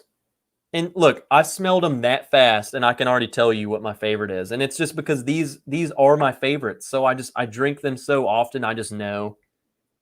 This Knob Creek, these Knob Creek picks, man, that's my stuff. I love it. Especially, and normally I would probably say like it's usually a toss up between Elijah Craig Barrel Proof and these older Knob Creek picks that are just my ultimate favorite bottle. It'll be interesting drinking them back to back to see what my true favorite is, but normally it's kind of a toss up between those two that are my favorite.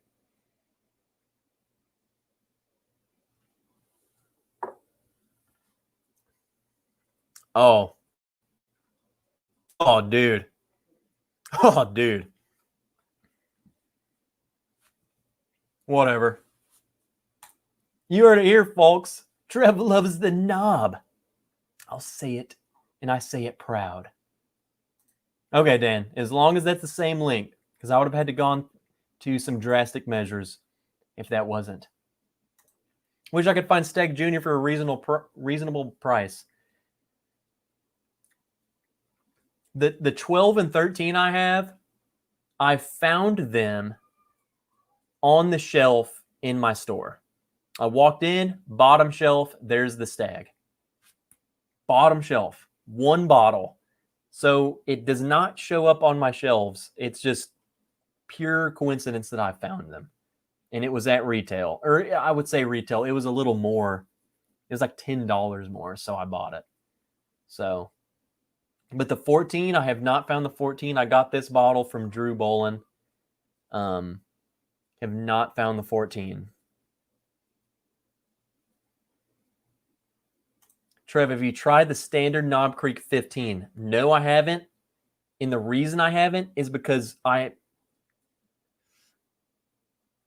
feel like, and you know what William just freaking said, are the Best Buy. I feel like their days are numbered, though. And I feel like that, too. And I feel like this Knob Creek 15 they put out is just the tip of the iceberg. I feel like they know what they have is really good. And I feel like they're going to start using more and more of the stock that they use for these Knob Creek 15 picks to start putting into crap like that. They're going to up the price, and it's going to be that crap, okay?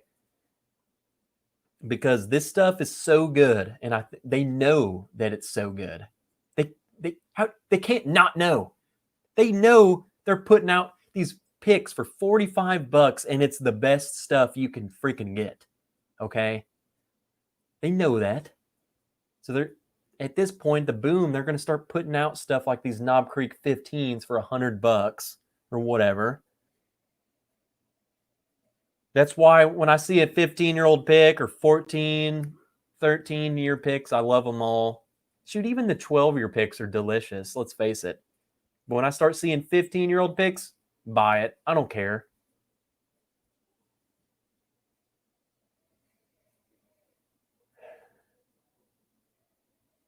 So B is the Knob Creek 15 store pick I got. The nose is just phenomenal, man. Like, for me personally, it's the perfect balance. I love the Jim Beam nuttiness. I love it. I love regular Knob Creek. I love it. So, and it comes through this like a ton of bricks, plus the oak and barrel influence. Oh yeah, dude. Yes.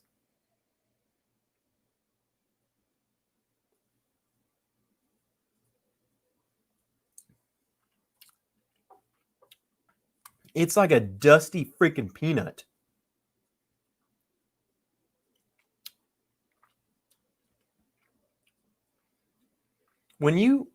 If you've had a dusty, like this Knob Creek 15, I feel like when you start getting older,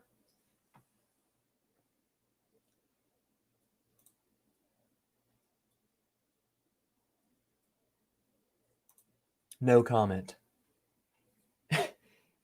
Like the Master's Keep 17. It has this dusty quality. What I call dusty, I feel like it's just the age, which it's probably just barrel influence that I'm calling dusty. You know, it's like this old oak note. This Knob Creek 15 has it. The Turkey Bottled and Bond has it. I love it. I friggin' love it. So I can see why some people would have this and say, dude, that's not for me. I can see it. But it's my favorite. I will fine. 15-year-old Knob LE tastes more like Turkey Bottled and Bond than 100 proof Knob Creek. You need to try it. I haven't seen it because honestly, if I saw it on the shelf, I probably would buy it, even though I don't want to pay $100 for it. But still, I would, just to say I've tried it. Didn't like the Knob Creek 100 proof at first, but I got used to it and finished the bottle. Helped me get into high proof. Yeah, so I recommend Kilco and basically anyone, especially this reminds me when you got into where you guys are at now, you know, there were bottles that you leapfrogged with, like Kilco, the Knob Creek 100. You know, that was something that I tried at first too. And, you know, I was kind of iffy about it. But then I started getting into higher proofs than that. I got into the Knob Creek single barrel and then just picks. And I was like, this is phenomenal. And it was a long time before I revisited the Knob Creek 100. And when I did recently, I'm like, wow, this is really good. So I recommend always going back and trying things that you haven't tried in a while. Because for one, it tastes different than how I remembered it. I remembered liking it, but when I tried it, I'm like, wow, this is really good. So try old stuff. Go back, revisit things. I'll put a sample in your box, and you know what, Matt? I will try it right here in front of all of you. All right, Stagg Junior Batch 14.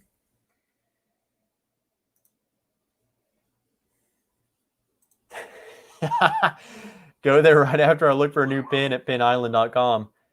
Wow, that's my favorite place to shop, Dan.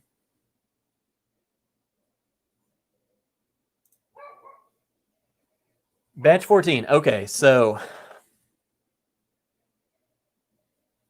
I'm standing by it. This batch 14 Stagg definitely falls in line better as far as profile goes. These are different.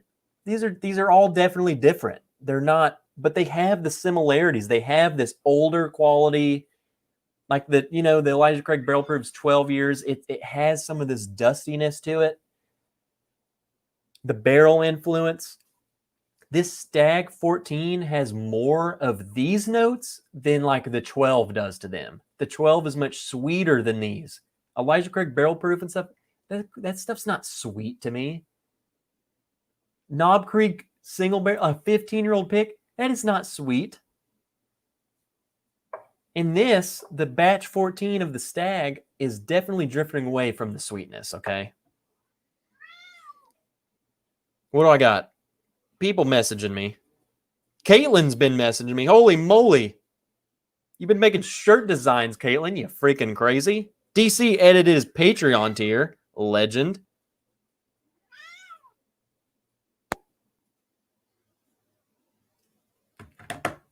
Biggin's trying to make an appearance.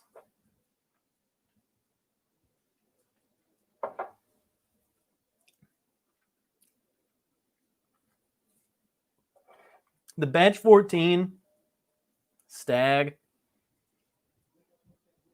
definitely blend in a little better with the Elijah Craig Barrel Proofs and Knob Creek single barrels and all that crap more than the other ones do. This and it's mainly just because the sweetness is a bit down. It's tuned down. I feel like normally just all Buffalo Trace products are inherently sweeter. So Tito, cheers. What's up, buddy? Big and back there stalking the Buffalo. Is he real? I can't even see him. I think he wants outside, but I don't want to stand up again. How about a future blind of Old Forester 100, Rebel Yell 100, and Knob Creek 100? Richie Z, I could put up tons of 100 proofs up there with that. I've even thought about making like an actual video.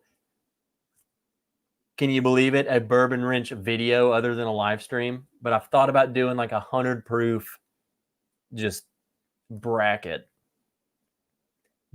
And I thought that whole idea of 100 proof bracket started just because I love Old Forester 100 proof more than I feel like I love any 100 proof bourbons. That stuff is my stuff. Old Forester 100 knocks it out of the freaking park. And I kind of feel that way. I like early times bottled and bond too. I can only get my bottles from Donnie, the Linux cat. So so I don't drink it as often as I drink the Old Forester 100, but I go through that Old Forester 100 like it's going out of freaking business. I can tell you right now though, guys, back to this blind, Stagg Junior's is third place of this. I prefer the Elijah Craig Barrel Proof and Knob Creek before it. And that's just me. That's just my palate. I will tell you this 1,000 times. Your palate's going to be different than mine, but It's from first taste, first everything. It's just Stagg Jr. This batch is last. What do you want, man? I think he wants outside, guys. I hope you hear this. I hope you hear what I have to deal with every night. He is a night. He's a vampire. He only wants out at night. Patrick Fulmer, would you include 101s? I would want to do like just 100 proof. I mean, there's enough 100 proofs to do just 100 proof. And I think you say, would you include 101s for Wild Turkey 101 and Makers 101? I mean, I probably could do that. Chris Buzalencia, good night. Are you leaving? Good night, brother.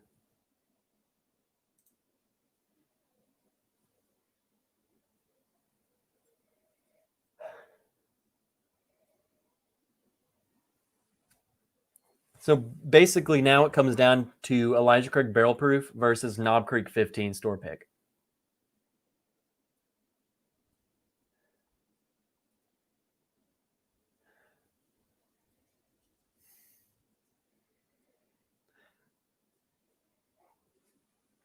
So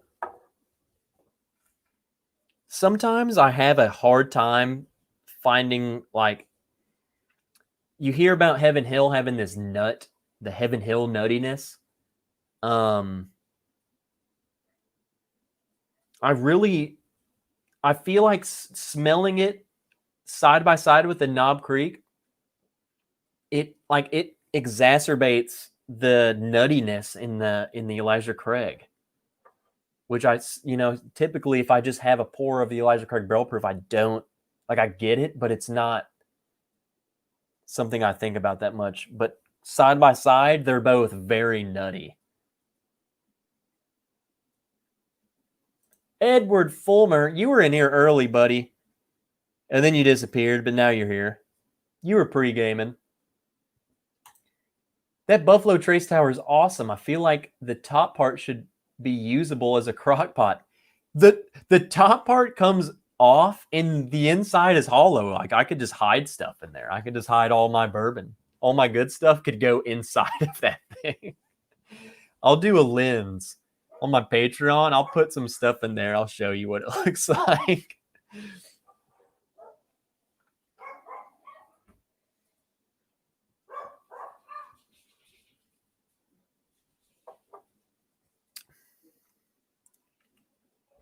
Knob Creek, super nutty, man.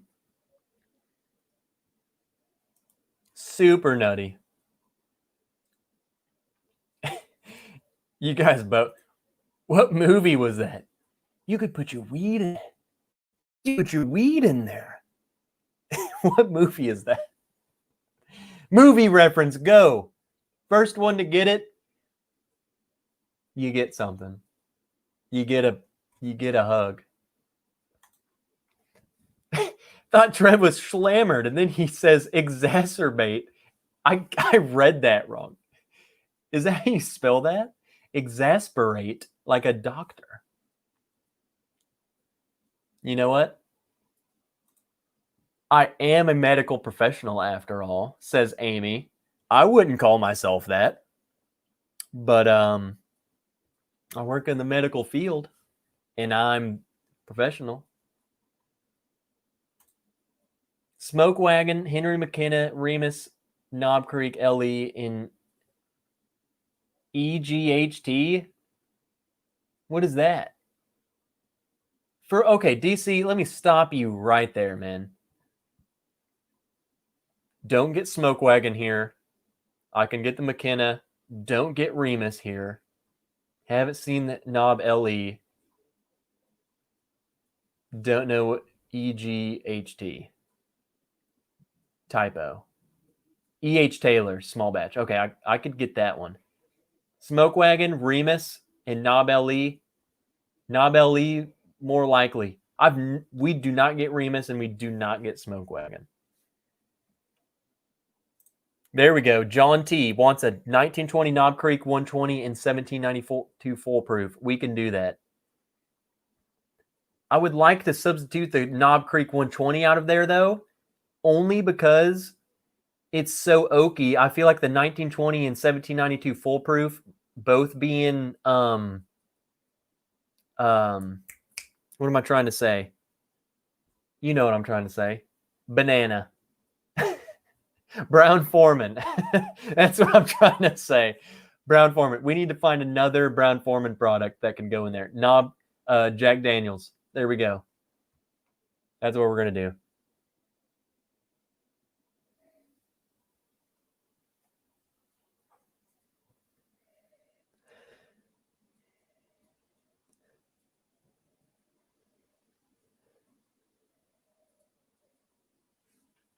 So I'm just going back and forth between this Elijah Craig and Knob Creek.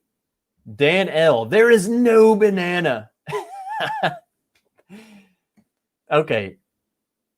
Dan, for one, your nose is broken. Two, just kidding.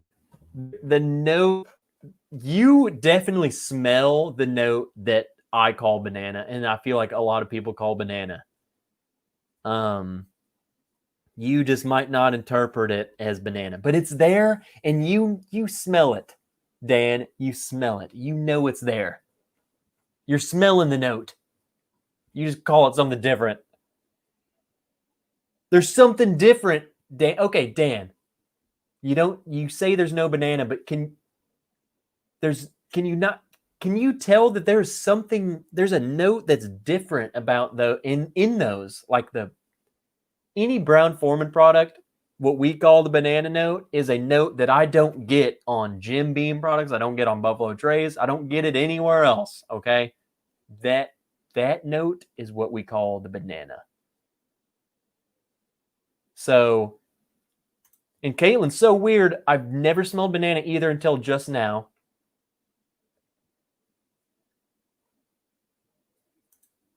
Okay. We're crossing a pivotal bridge here, guys. Because some people are getting banana.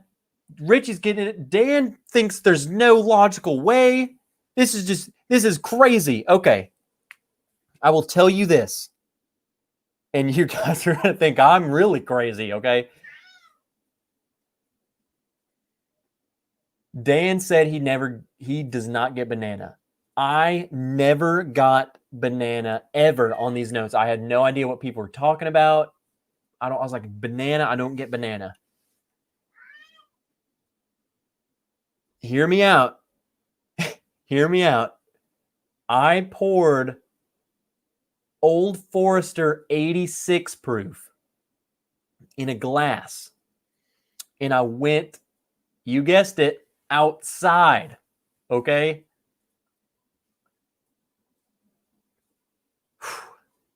You know how I feel about outside. I went outside. I tried the Old Forester 86. I smelled it. And sure enough, I get a note that I immediately associated with banana something. Banana bread, banana pudding, banana something. I just thought of bananas when I smelled it. And I said, holy crap, this has to be the note that people call banana. And from that point on, I could start picking out that specific note in other Brown Foreman products. In the 1920, I never got banana in the 1920 until then. And then afterwards, I found that note. And then my brain just went straight to banana. I was like, hey, there's that note, banana. Jack Daniels single barrel, Jack Daniels single barrel proof. Slightly, it's there. And if I really think about it, bam, it comes to me that specific note. So, hey, I respect it. Dan, I get it, because for the longest time, I'm telling you, I had no idea. I said, dude, I do not get banana. I don't know what you're freaking talking about. Uh-oh, Dan's dropping science.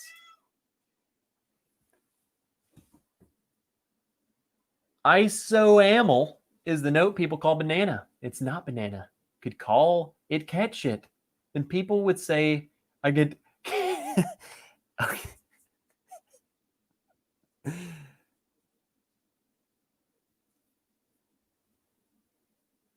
Whatever you call it, man. My brain can associate this note with something banana. Okay.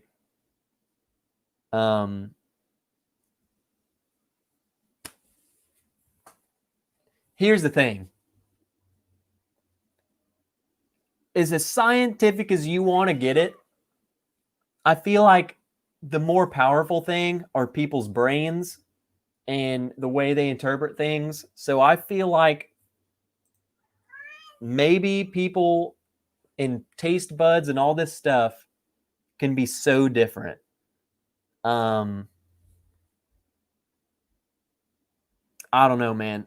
I feel like maybe people just taste things different. And I'm not saying you're wrong. I'm not saying I'm right. I am an open book, man. If you don't get banana, if you're a firm believer there's no banana, then guess what? There is no banana. And that's the end of that. No banana. Because here's the thing, I feel like, for one, like this isn't actual banana we're tasting. Like you said, this is a freaking compound, isoamyl or whatever, that people just associate with, it's a banana note or whatever, science. So, I don't know. I feel like it's more of how people interpret things that could be the right or wrong answer. Science will say, yeah, there is no banana. If someone's brain says banana, then I don't know, they got banana. I don't know. I'm also like the worst whiskey taster ever. And so my notes, you just need to take them for a grain of salt, okay? When I say banana, it's probably not. When I say nut, when I say nut, I'm right. This freaking Knob Creek is nut. Period. You know what, Dan? I don't want to hear any scientific thing of this Jim Beam nut. Because this is nut. This is peanut. Okay? You better not give me any isomer or flavor thing, okay?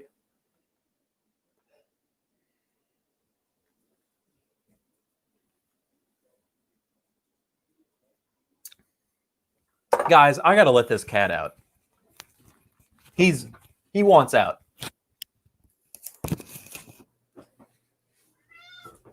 Go.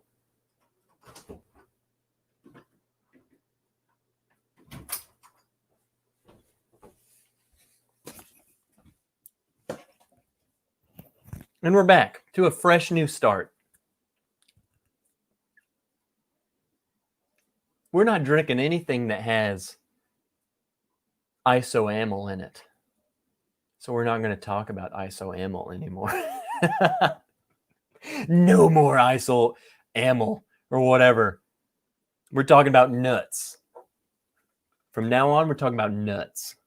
Because I'm talking about Heaven Hill nut and Jim Beam nut. And which nut do I like better?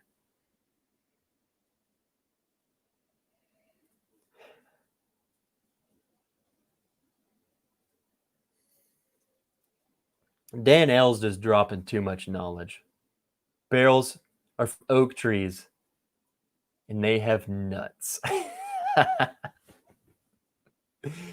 Dan, I'm gonna engineer a freaking oak tree to grow bananas. Just to make the banana note logical.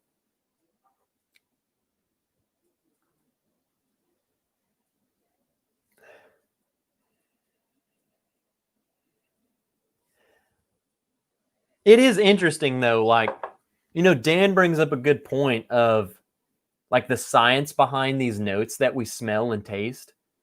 Like the compounds that are released give out certain notes, right?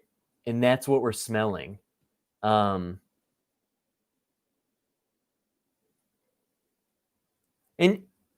you know, he says it. There's a note that people just accept they should call banana because so many other people have. And that's what I was trying to say, Dan, is that there's a note in there that my brain associated it with something that had banana in it, and I've accepted it as banana.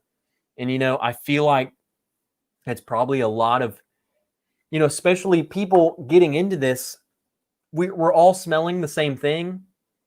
We just don't know what to call it. So when people start saying, you watch these reviewers and people, they're saying, that's banana, that's banana. These people will smell it and they're smelling the same thing and they might not have been able to put a name to it. And then they hear someone say banana and it makes sense to them. When in reality, it might not be actual banana. But, that's just, I feel like a lot of notes we get on this are because people kind of put it in our heads like, look, someone said this is the note I get, and then they smell it, and then they're like, hey, they try and connect dots. Because a lot of these, I can't pick out individual notes. I can't pick out, some people start saying notes I've never freaking heard of, man. Let's be real. I've never heard of some of these notes that people put out that they get in it. I don't know.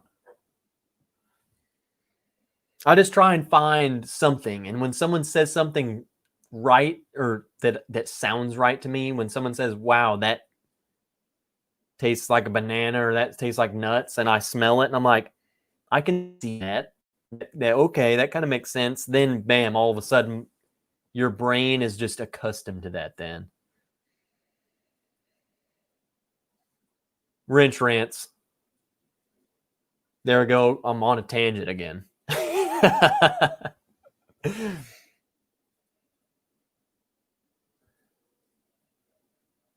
God, Dan is too smart. Dan, you're too smart. You're too smart for this. Dropping chemicals over here.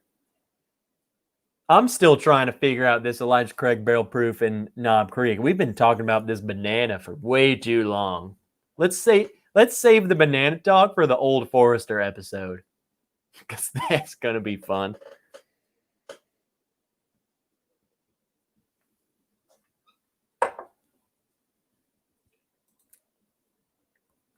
We need a banana t-shirt. I'm sending one to Dan free. He's getting the first one. Before I even put it on the site, Dan is getting it.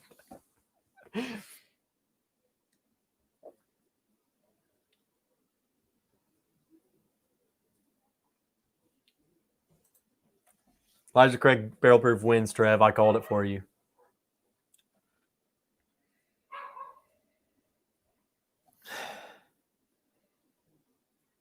Man, it's hard.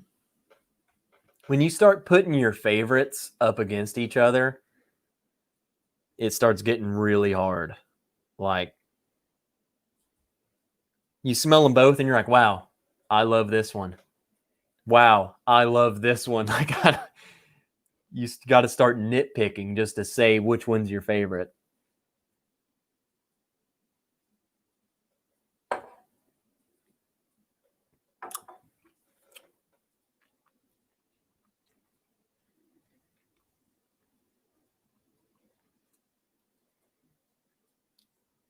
No, there's no need to go to discuss this any further. Stagg batch 14, last place. It's really good.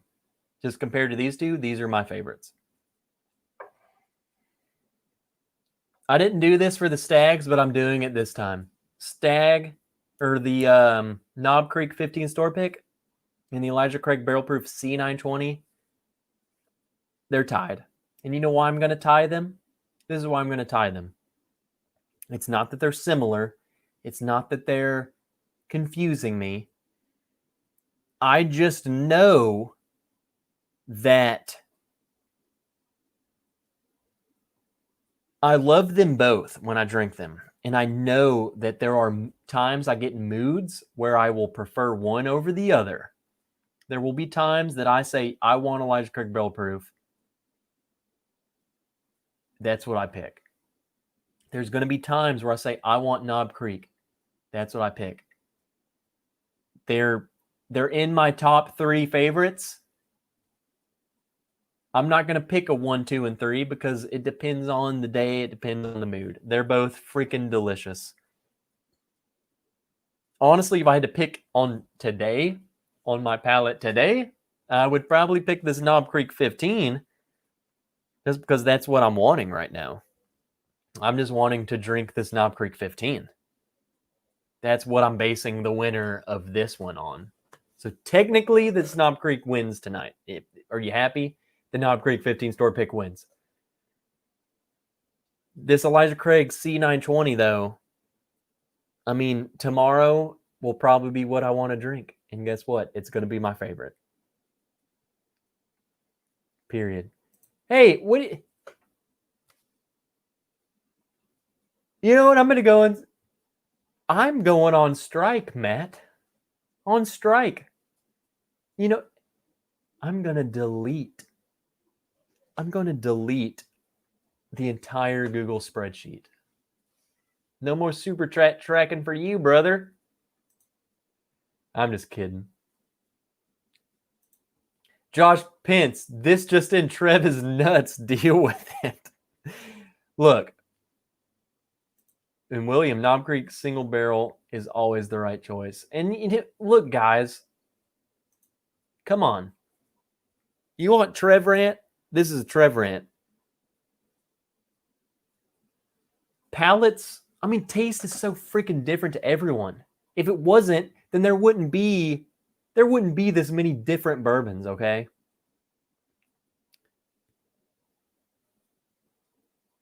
Like we wouldn't need 1,000 varieties of bourbons for different people, okay?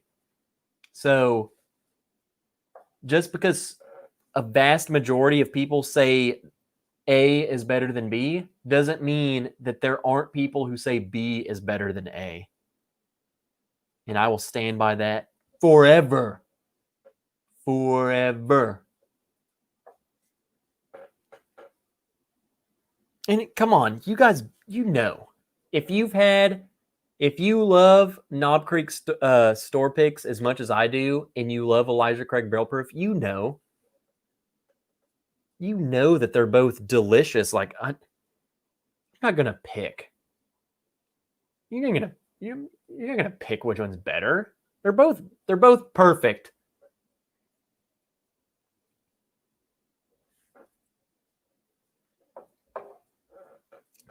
It really comes down to, like, right now, in this moment, what my tongue wants to pour all over it, okay, is the Knob Creek. So that's what wins. That's what I want to pour on it. It's what it is.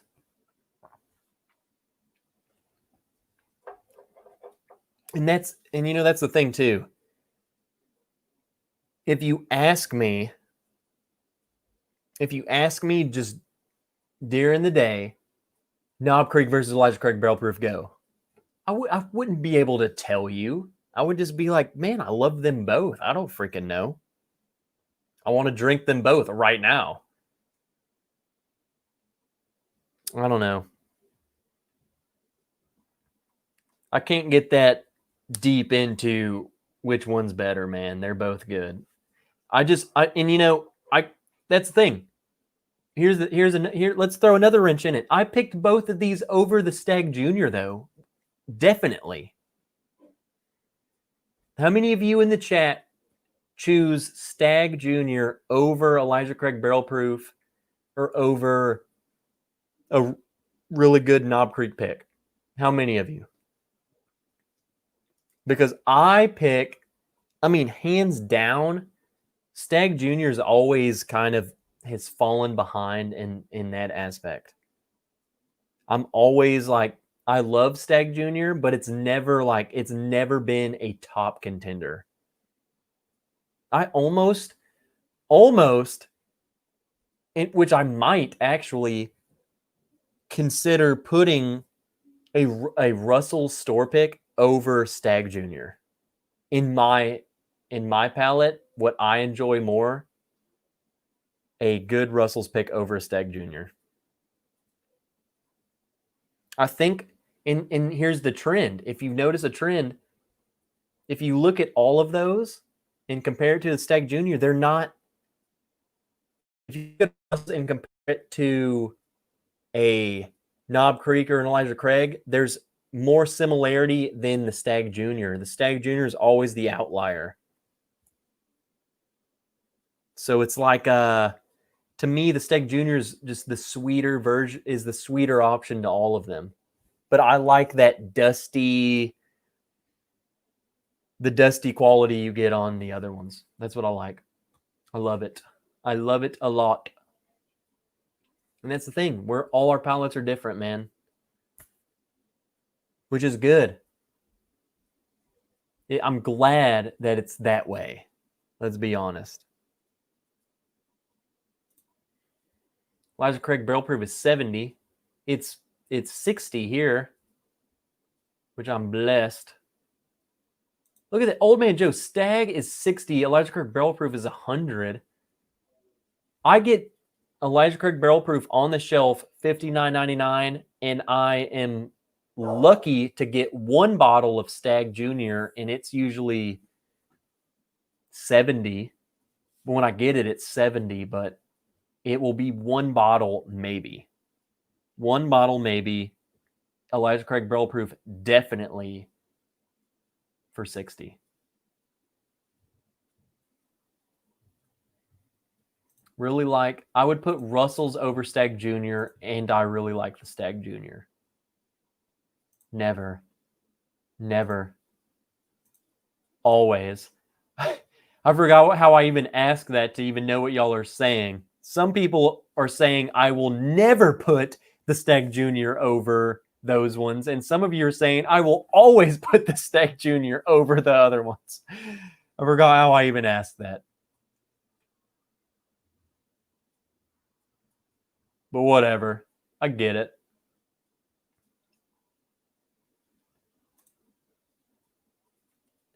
See, stuff like this pisses me off. Same store, C920, $199.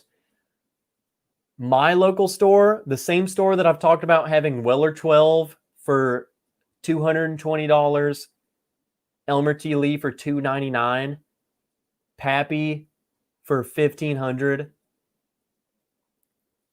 I'm talking like lot B at like $800. That same store has Elijah Craig barrel proof. Which one won the award? The one that won the award, okay? Like, I forgot which one it even was. The way back when. The one that got big.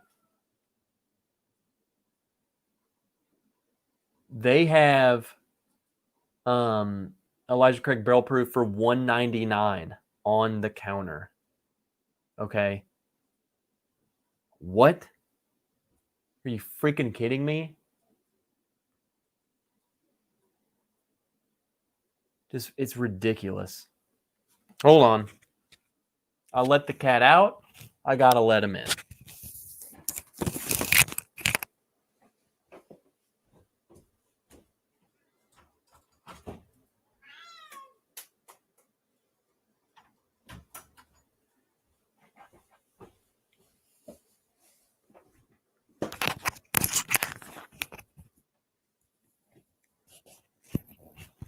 So needy. So needy. Brian, where have you been, brother? Why is that still your store, dude? Okay. Here's the thing. The same store is the store I walked into, and they had this Wild Turkey bottled in bond for $170. So honestly, it's just kind of whatever, man. And I don't frequent there. Those two, I have, okay, this store I'm referring to that has all these marked up prices is right here, right? Marked up store. The other store, which I got this thing from, is right here. They're freaking next to each other. They're like 100 feet from each other, okay? So I feel like a lot of you I feel like a lot of you don't live in dry areas. I live in a dry county. There is no going to Walmart to pick up my wine or my liquor. There is no bourbon in Walmart. There is none of that. It doesn't exist. Just no, we don't got it. The liquor stores are set up on the county line. So the county right next to me is wet. They can have liquor stores. So guess what they do? They say, we're going to set up right on the county line. So all these fools who can't get it anywhere, they can just drive right across the county line and get it. So 2 stores set up right next to each other, and they're both freaking slammed, booming, full business. And guess what? That's where I have to go. In California, no such thing as a dry county. Look, that sounds, yeah, most places only carries mainstream entry-level stuff, which, could be a complaint. But if you think about, like, the fact that our stuff doesn't even carry the mainstream stuff, there's nothing. It's crazy.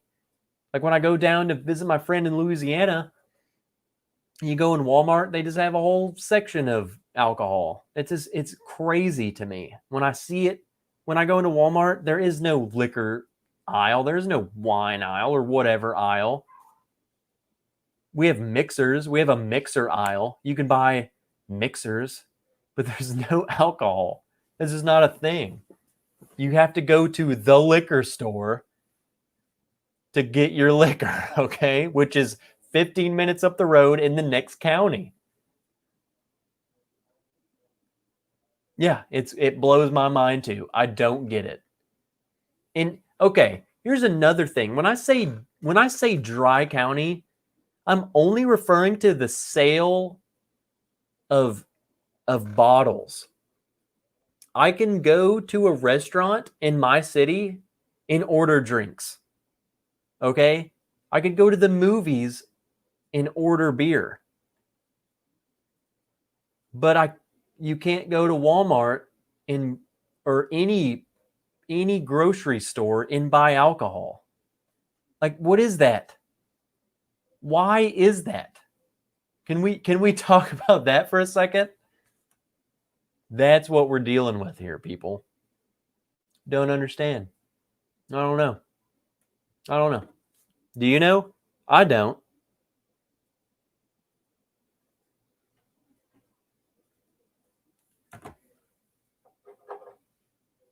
Let's do something crazy.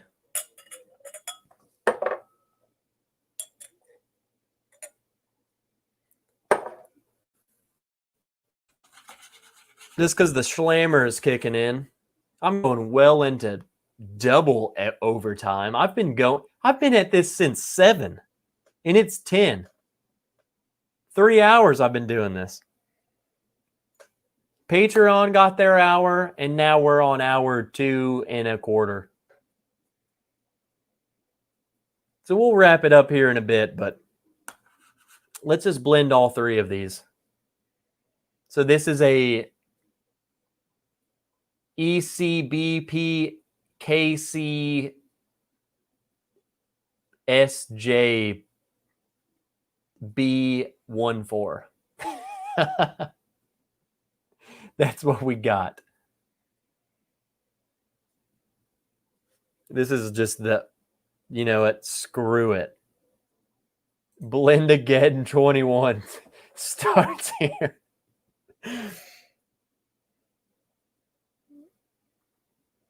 Dude, speak words of wisdom. If you can buy a biscuit, you can buy a bourbon.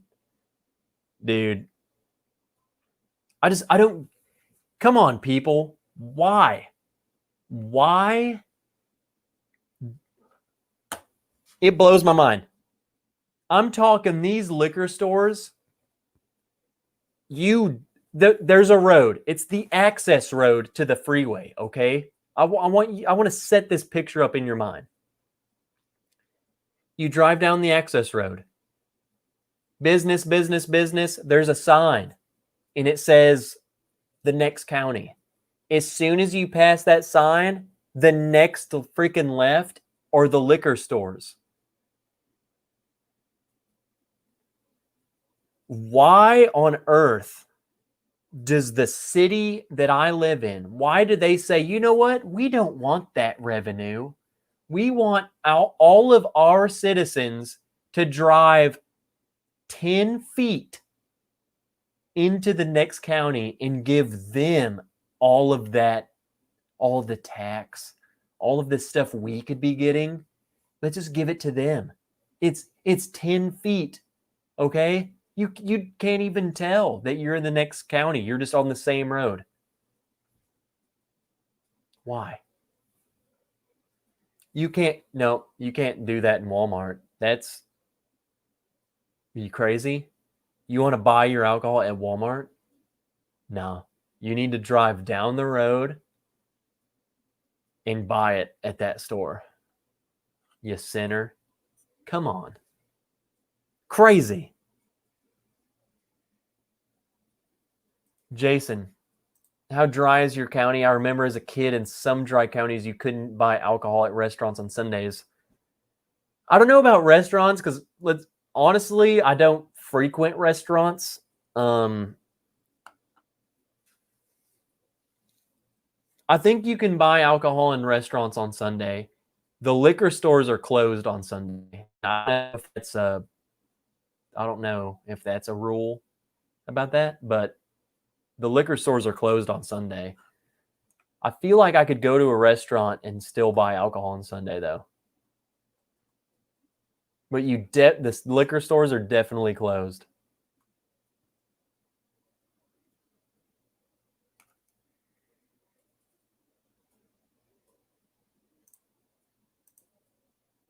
YL. This literally sounds like a briefing in the Army. So I guess it's true. Alcohol makes you hit women and neglect children. Welcome to the Army and welcome to a dry county. Cheers, Donnie. Yeah, we're going way over. Sounds like you should run for office. If I get your vote, I will do it.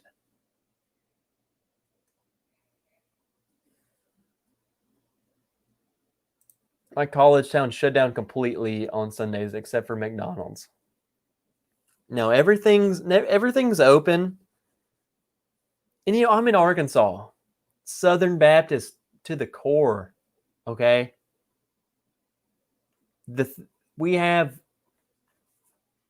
more churches than we have banks. And we have a lot of banks, okay? So, I mean, I don't know. I get it. I get the pushback. I get the number of the pushback, I guess, but still, I don't.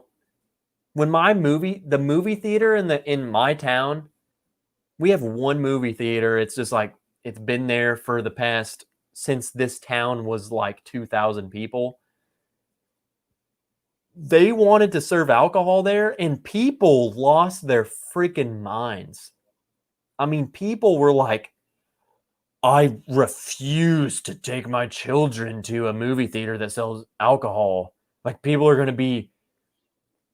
acting like people were going to be conjuring demons and sacrificing the children in the movie theater for drinking beer during the movie.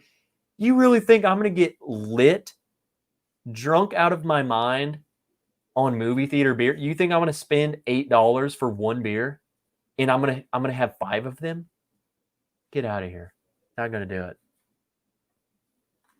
So yeah. It's just, come on. Serve beer. I'll have one beer during a movie, man.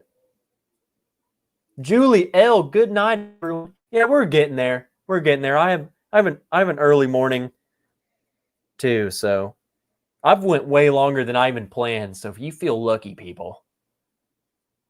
I'm Baptist. We love bourbon. You know what, Porter Wilson? So am I. And that, I guess that's a fact. We love bourbon.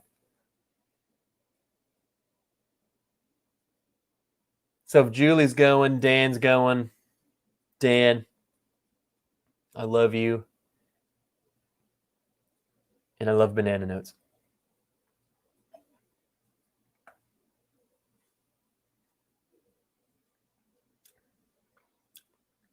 All right, people. We've been going a long time. We've been going. We've been going. Some of you fools have been here for the past 3.5 hours with me. Jeffrey Wack, dude. 3.5 hours. Gary, 3.5 freaking hours. Sugar Kitty, 3.5 hours. You guys are legends. But we'll go ahead and wrap it up. I had a good time tonight. If you've only been here 2.5 hours, that means you've missed the extra hour that we had to start this show over on Patreon. Patreon, we did so my $5 tier up, we did an hour pregame. We just chatted and they asked me all kinds of stuff. I want to start showing some stuff I'm working on. I'll be able to put it on the screen. You get to see it, behind the scenes action. But we talked, we chatted, we had a good time. We got pre-gamed, okay? So, and there's DC. I was going to say the links are in the description, but DC coming in with the freaking links. DC, come on, man. Legend. But seriously, man, we had a good time, man, especially over there. And I'll tell you guys, since this pitch is to the people who aren't the Patreons, if you feel so inclined to become a Patreon, I want to make the Patreon live streams like I want to start getting to know you guys better, okay? I want that to be a way for you guys to come in, ask me questions. I want you to be able to join in on the live streams, talk face to face. I want you guys to be able, I want to use that as a way we can get to know each other a little better, man. Ask me it's unfiltered over there. You want to know exactly what I'm doing? You want to know,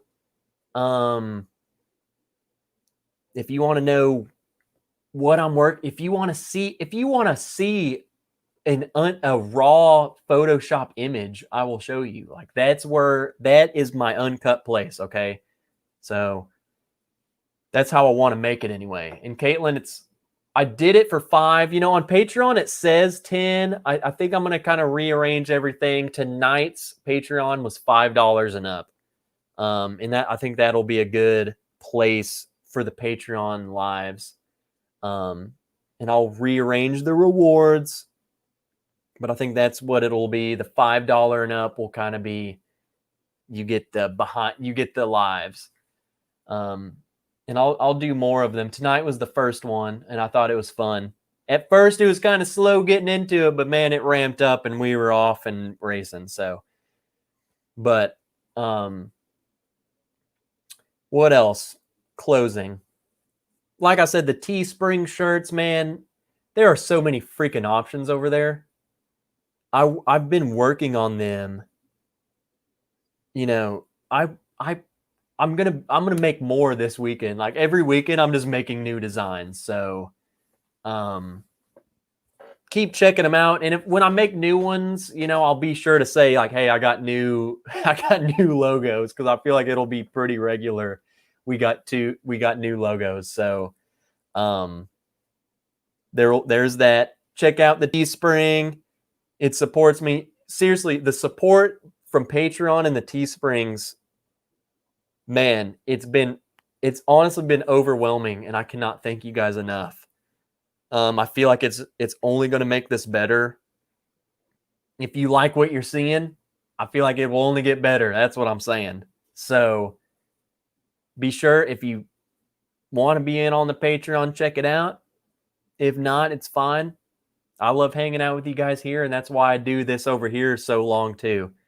The Teespring, all the links are in the description, man. You know where to find it.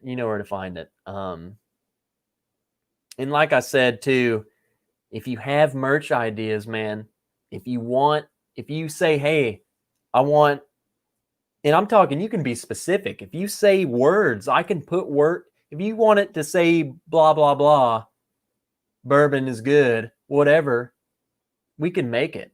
I can work with it. So we can do anything we want. We can make it. We can get as creative as we want to over there, man. So, check them out, man. Well, shoot, I have to give it. Caitlin just edited her pledge. She wants in on the live streams. See you next time, Caitlin. Over on the live stream, she just upgraded to the $5 tier. Let's do it. Let's go. All right, guys. Seriously, it's been fun. We've been doing this a long time.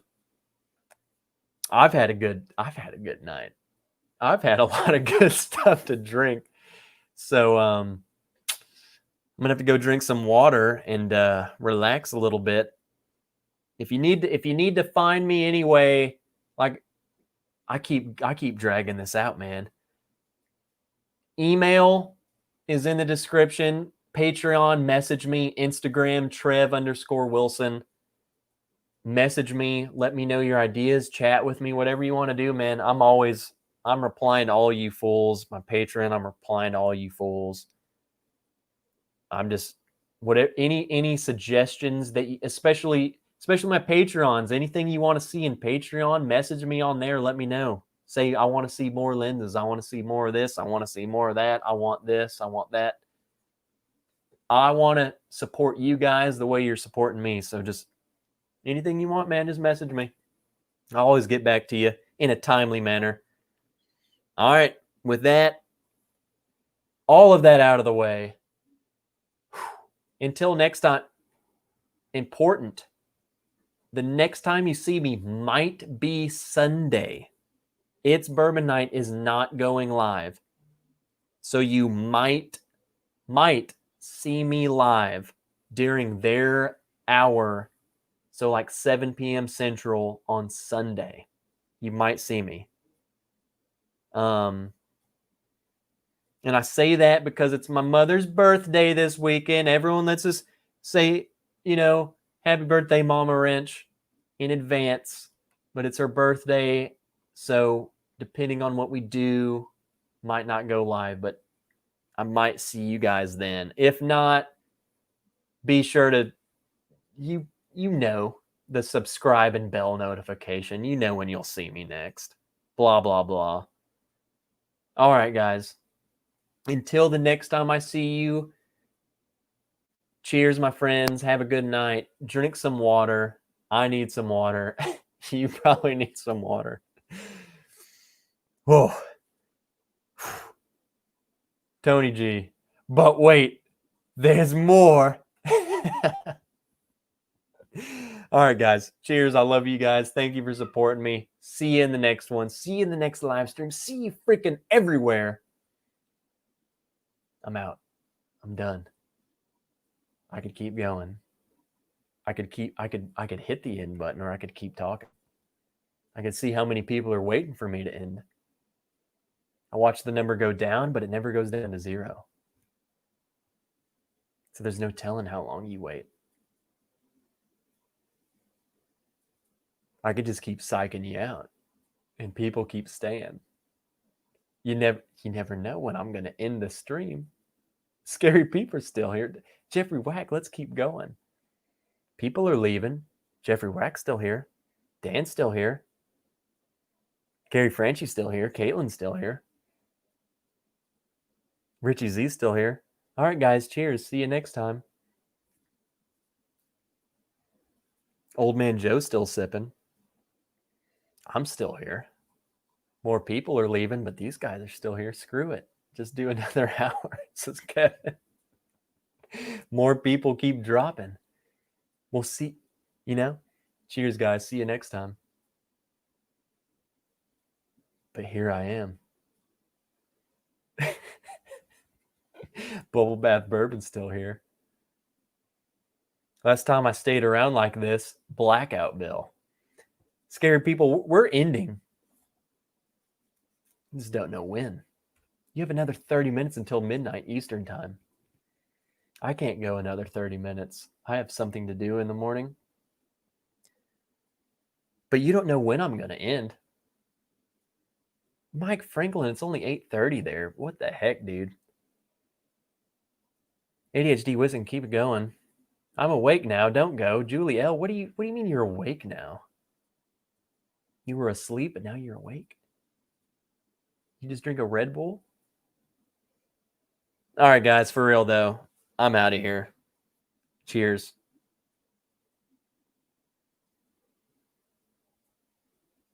Psych, I'm still here. I'm just trying to see how many people drop. This is like a military thing, okay? We see who has it in them to stay. And we're down. We're dropping. I like to see people drop. Keep going. I want to see who the real winners are. Kevin Campbell, boo. Second Wind. John T, legend. Scary Peeper's still here, that's for sure. Bubble Bath. Kevin Campbell, sweet. See, that's what I'm saying. We dropped down 30 people, and that's what I like. We dropped all them fools. So do we need Caitlin, you don't need to pour another one. I'm really just trying to get as many people to leave as possible. I will end it, and you won't know exactly when I'll end. I could end it right now. At any given second. At any given second, this stream will end. But you don't know when. Caitlin, all you have to do is just exit the video. You can do it. You can go get in bed. You can sleep. You can get comfortable. Just do it. Just give up. Just quit. There isn't going to be something awesome for the last human here. No, because the last human here will not be me. Because I'll be ending this in any second. ADHD Whiskey, you owe us one. I don't owe Matt, I don't. I don't owe anyone anything. This is a messed up mind game. I'm not giving up now. When Julie L says goodbye, I always plan on 30 minutes more before we go. You don't have the guts to stop. Go Navy. Stanley is trying to. You want to see my guts? This is a losing battle. Okay, so at this point, we got 30 people in here. I feel like all the quitters have left.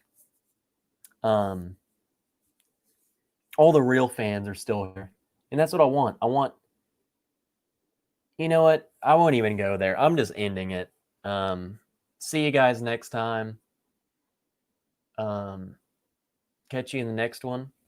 I'll see you Sunday or Monday or Tuesday or Wednesday. Cheers. Cheers, friends.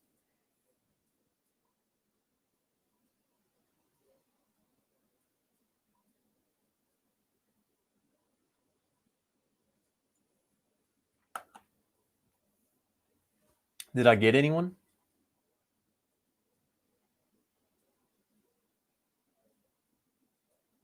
I didn't get a single person. Not a single one of you caught that one. Whatever. It went up one. It actually went up one. Yeah. I was expecting like at least 4 to go down.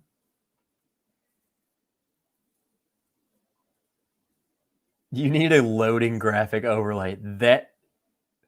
That's good. Way to spoil everything. But you guys, okay, so this is kind of what you guys are seeing now. This is kind of how we did it on the Patreon, was more of a laid back. We don't, anything you want to know, man. Any questions you have, anything you want to know I'm working on, or any ideas, we'll talk about it. I like when it's kind of toned down a little bit. That's why I loved the Patreon thing, just because it was so chill.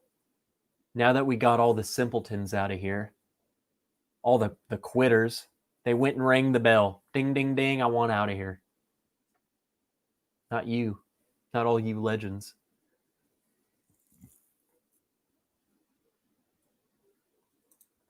Kevin, of course.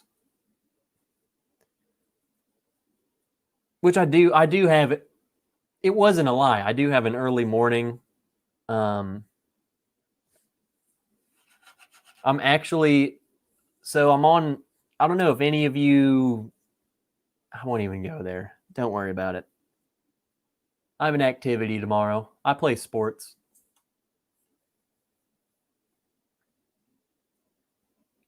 I'm voting. Uncle Buck, where the heck have you been, dude? Uncle Buck just shows up during. I try and get all the simpletons out of here, and Uncle Buck shows up. Freaking legend. I'm voting for Topless Tuesdays. I'll take my top off and watch.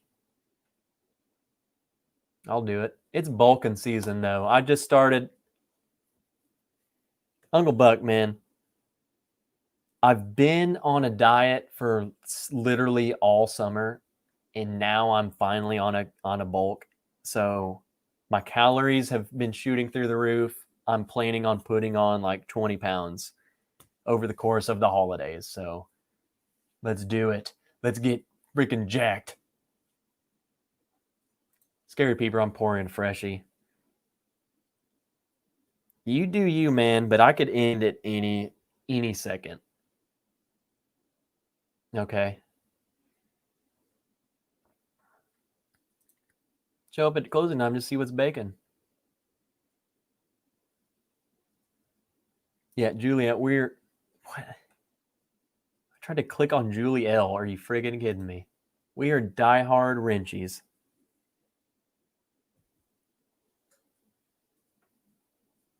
This is why I love you, Julie L. The Long Goodbye, a love story by Trev Wilson. Dan, how'd you get my diary, bro? That's what I want to know. How did you get into my diary? Is competition ping pong really a sport? I play with my Flexolite ping pong paddle.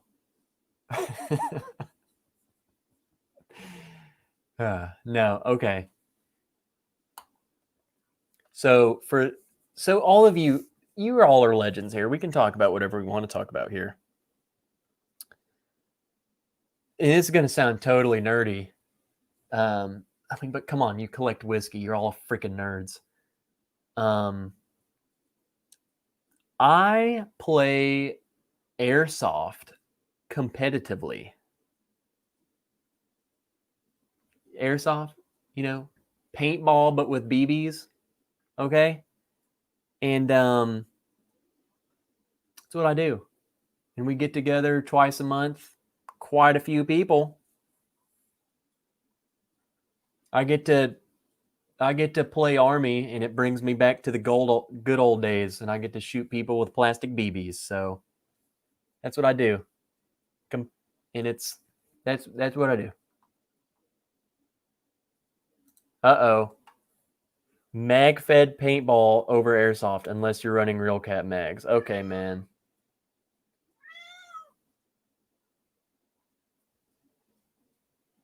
I mean, we can't get that realistic. Okay. Real cap? Come on. The military is not that fun. I want to shoot you with over 30 bullets. Every time Trev starts to go, someone asks him a long, open-ended question. That's a good way to keep me going because I can talk for a long time. Don't try it, Dan. Never mind. You're talking about breasts. Let's talk about breasts. That's your talk about ADHD. I can't talk about him. You talk about him way better than I can.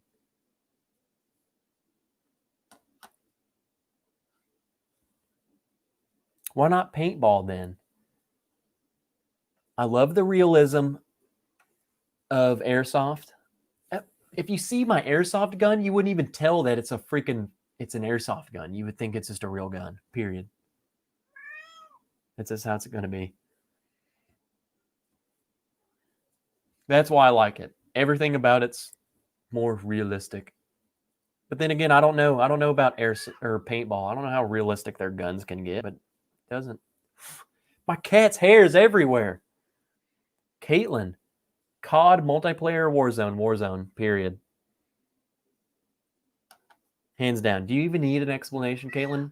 Do you play Xbox? Do you want to be on my squad? We'll win. I'll give you my gamer tag. Warzone, way better than multiplayer. Multiplayer is so bad, so toxic. Only people with slow reload speed need more than 30 shots. Bubble Bath Bourbon, what did you do in your past life, brother? Were you in the army? You said hua earlier. No one says hua. What did you do? What MOS were you? You were in the army. You had to have been in the army. Or you wanted to be in the army. Maybe you've studied the army. What did you do? In this Halloween COD stuff worth logging in for? Yes, it's freaking awesome. I've been playing Halloween COD stuff, the zombie mode, terrifying. It's fun. Like if you like horror stuff, it's fun. It's really well made. It's worth a shot. You need a squad. If you need someone to play with, just hit me up. I'll play with you. I'll get on I'll send you my gamer tag. We can play. I think it's cross-play. I think we could play together even if you don't have Xbox. Whatever. There's several 1-to-1 scale AR platform paintball guns. Well, guess what? Both of my airsoft guns, they're freaking sweet. Show those tats. Let's see. I can't see it. Okay, there it is.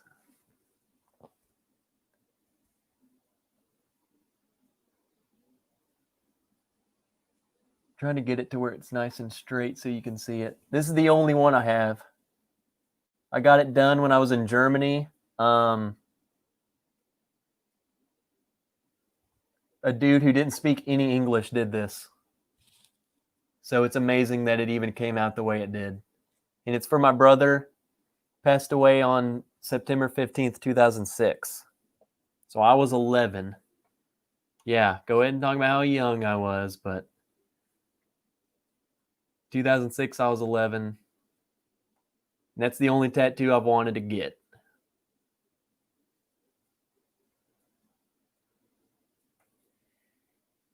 "21 Bravo." I say hua because I think it's hilarious. What is 21 Bravo? I know it is. My girlfriend was 88 Mike. What are you? I know what 88 Mike was. I do not know what 21 Bravo is. I was 11 Bravo, infantry. I don't know. I just wanted to go shoot bad guys in the face, let's be honest. When I think about Army, that I was like, I want to fight. I want to go fight. So what gets me to fight? Dan Ellis shot me for a few airsoft guns. Yeah, we're still married. And here's the thing. I think a lot of people, and this, I feel like this goes for paintball and airsoft. I think people I think they, I don't know. I guess they, I don't know how to explain this other than a lot of people know what airsoft and paintball is, but they don't know the extent of how serious people get into it. So the stuff that I'm into, and I'm sure the stuff that paintballers get into, is very like, I will take photos tomorrow, and you will see. I'll post pictures on my Instagram of what we do, and you're gonna be like, what the heck, dude? Like, it's you're ridiculous. But so you're just what I'm saying, Julie, is just be glad that Dan shot you with the airsoft gun he shot you with versus like what I would shoot you with. You can stream Warzone and do airsoft videos. See your full things you can do for YouTube. You know, that would be cool, but you know, I feel like a lot of people wouldn't want, because you know, the things that my hobbies, I play drums. I was in a death metal band, okay? I play the drums. I airsoft, I drink whiskey, and you know, on Wednesdays, like every Wednesday, is a guarantee I'm playing Warzone with my buddies. Friday, we're usually playing Warzone. So it's, I don't know. I feel like this crowd, I don't know. I feel like I would upload something and people would be like, what the heck? I don't want to see that. But if Patreon, I mean, I can do that for Patreon. If you want to see me drumming and pictures of me airsofting, I'll do that. I'll show you like, hey, this is what I'm doing when I'm not drinking whiskey. You know, I'm freaking playing death metal in the shed.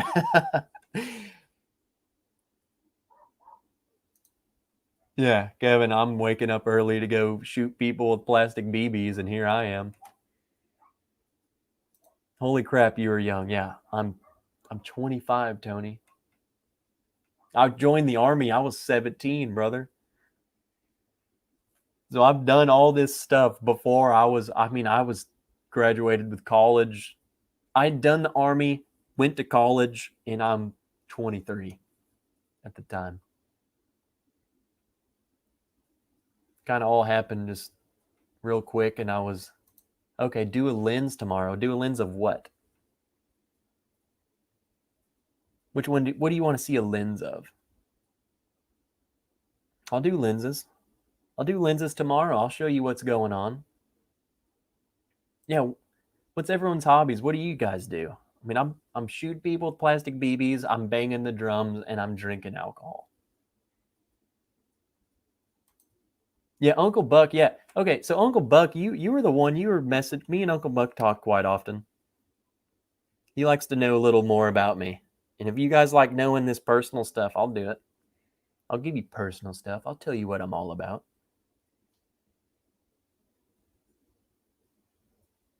Never heard of Warhammer 40K? Is that, hold on. Warhammer 40K. Warhammer. Is that a Total War game? Total War has a Warhammer, don't they? Caitlin, tell me. I don't know if that's what you're talking about, but I'm pretty sure. What is Warhammer 40K? What is this?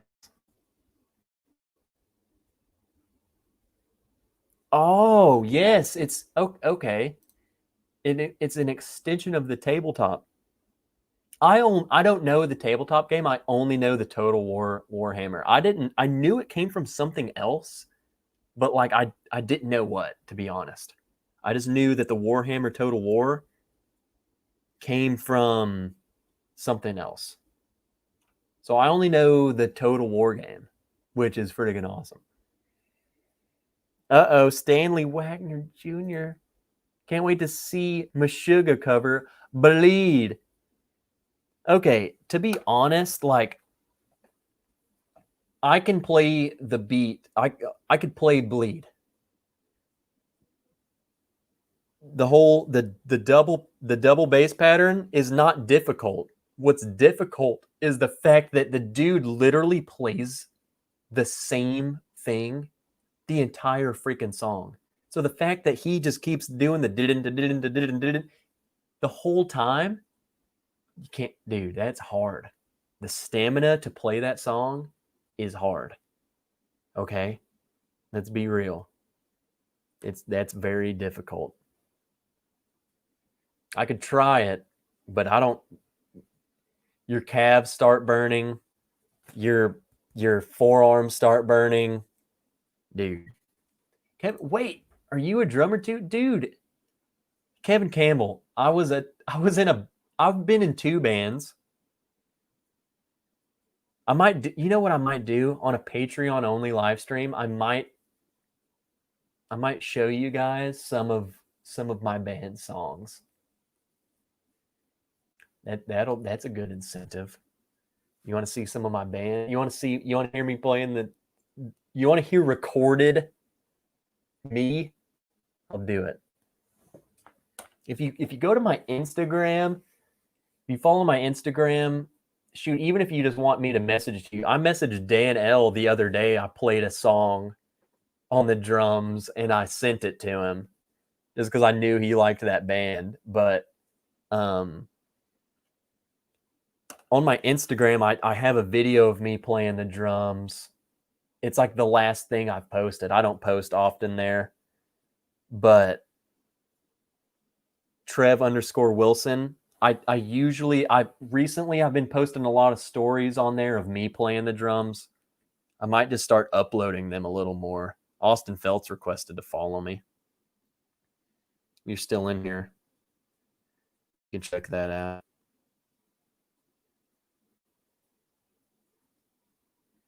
But so I was in a death metal band. I love playing heavy music, fast music. I can play like, if you know Whitechapel, I can play like freaking majority of Whitechapel songs. I love Whitechapel.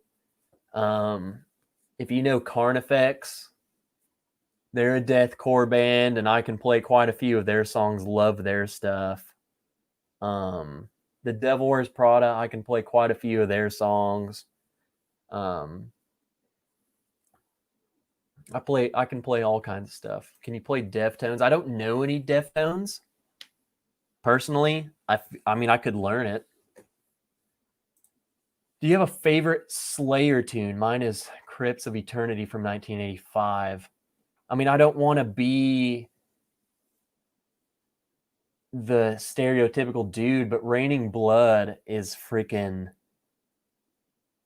And I pick that. I don't pick that just because it's it probably is their most popular song. I pick Raining Blood just because when I really started getting into drums, Raining Blood was one of the first like fast double bass songs that I learned. So that's why I love that song. Other than that, Richie, probably Bloodline. Yeah, that song's sick. And it's a kind of newer one. That song's awesome. Wait, is that what that song's called? Shoot, whatever. It's good. You know what I'm talking about. That song's awesome. I don't listen to much Slayer, but OTEP. I don't really listen to OTEP. I know who you're talking about, Old Man Joe.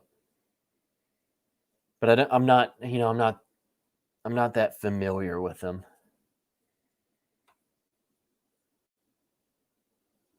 Axe throwing made it to Arkansas. What do you mean, John? I know we have throwing here. You like Tool? I like Tool. I like their drum. Like their drummer's really good. He's technical for being like in just like a rock band. And don't take, when I say that, I mean, the whole band, like their riffs are pretty technical for what they are. Lamb of God, yeah, dude. What's that song? Laid to Rest. That song's so fun to play on the drums. And if you don't, another fun fact about me. So I told you guys I was a drummer in a death metal band, a deathcore band. If you know the difference between death metal and deathcore, I was in a drummer in a deathcore band. I also did vocals in a deathcore band. So, like, basically, my influences for screaming were like Whitechapel, Carnifex, Lorna Shore, if you know them, Job for a Cowboy. Who else do I try and sound like? Despised Icon. If any of you know any of these bands, Within Destruction, the Crimson Armada, like those type of bands, if any of those bands you've heard of,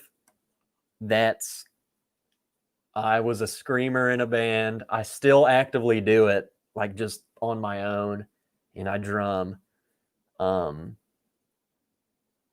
doing it. I love it. I love music. I love it. Which, no one ever gets to hear it other than just my friends. Because I'm doing it in the shower and I'm doing it in the car, man. I'm not freaking. No one else gets to hear that. Ooh, deathcore. I love it, man. I love the breakdowns. I love it. Yeah, this turned into a whole metal segment now, man. Heck yeah, I didn't know all you guys love freaking metal. Even if it's just like regular metal. People talking about Static X.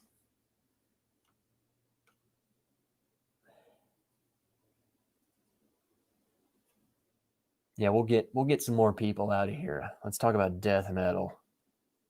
All of you. It's Halloween. We can talk about death metal.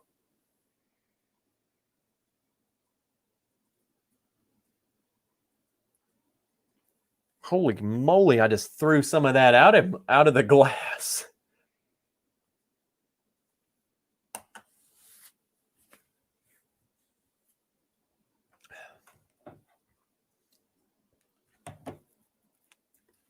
But no. I might do, because not everyone uses Instagram and stuff. I'll do I can put some of these clips and stuff. I mean, honestly, like if you follow my Instagram, the first video you see is I played like a minute of a death metal song on the drums. So, and I edited it where the song is playing, so you hear the song and you hear me playing the drums.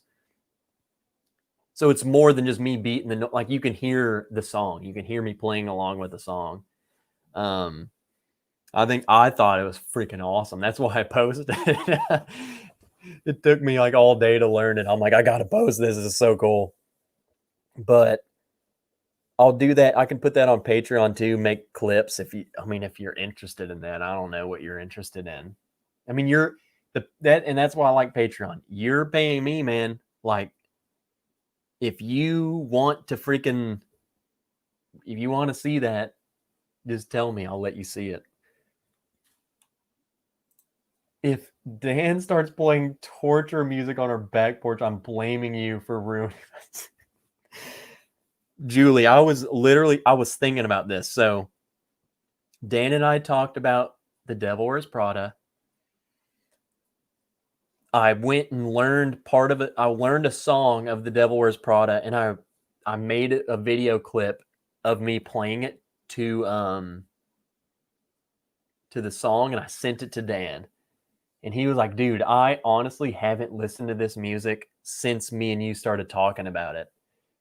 And I started thinking, I was like, so that means Julielle probably she probably doesn't listen to this. For one, she probably hates this, and she's probably hasn't heard Dan play it in quite some time. So hopefully hopefully I'm not responsible for any headaches that you get in the future. Some death metal sounds like what Malort tastes like. Yeah, some of it. Black metal sounds like what Malort tastes like. Some of it. Bass drum angle camera. Richie, I know you. We follow each other on Instagram, Richie, so you've had to have seen the video I'm talking about. You can see my legs and you can see like my beater, like both beaters.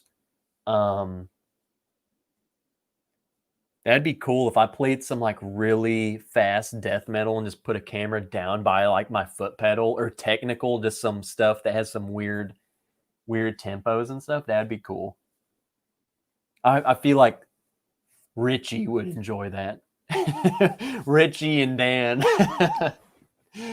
And, a couple others.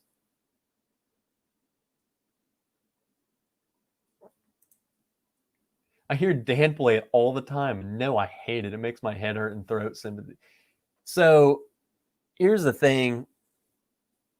I learned to scream, like a death metal scream.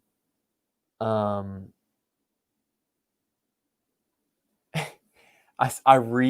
reading other people's comments as I'm talking, and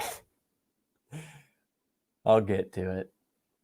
But I learned to scream like 8th grade, and at first, shoot, I'm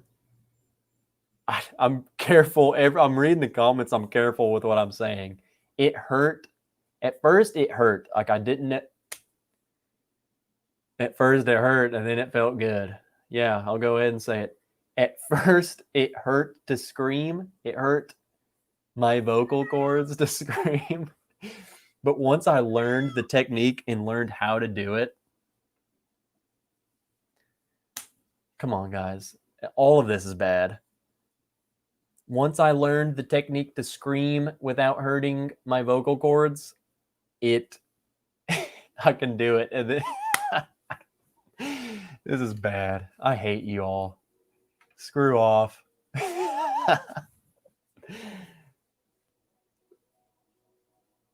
Whatever, guys. Whatever. What, you don't even care. I'm not even going to explain it. Well, we learned. Trev loves the knob. He isn't climbing on that thing, and he will let us see his beaters on camera. Yep. That's exactly right. You can see my legs, and you can see my beater. Oh my gosh. Whatever. Whatever, guys.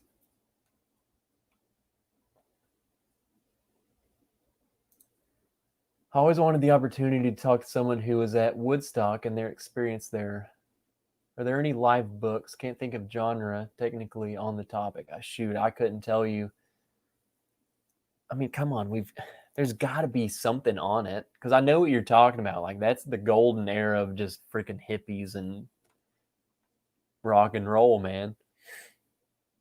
If you can do it right, you can death metal scream for hours.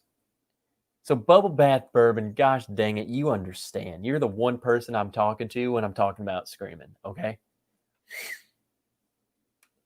So this one time, when I was learning, I would scream. I would attempt to scream a song, and I'm talking, it would hurt. It would be bad, just not good.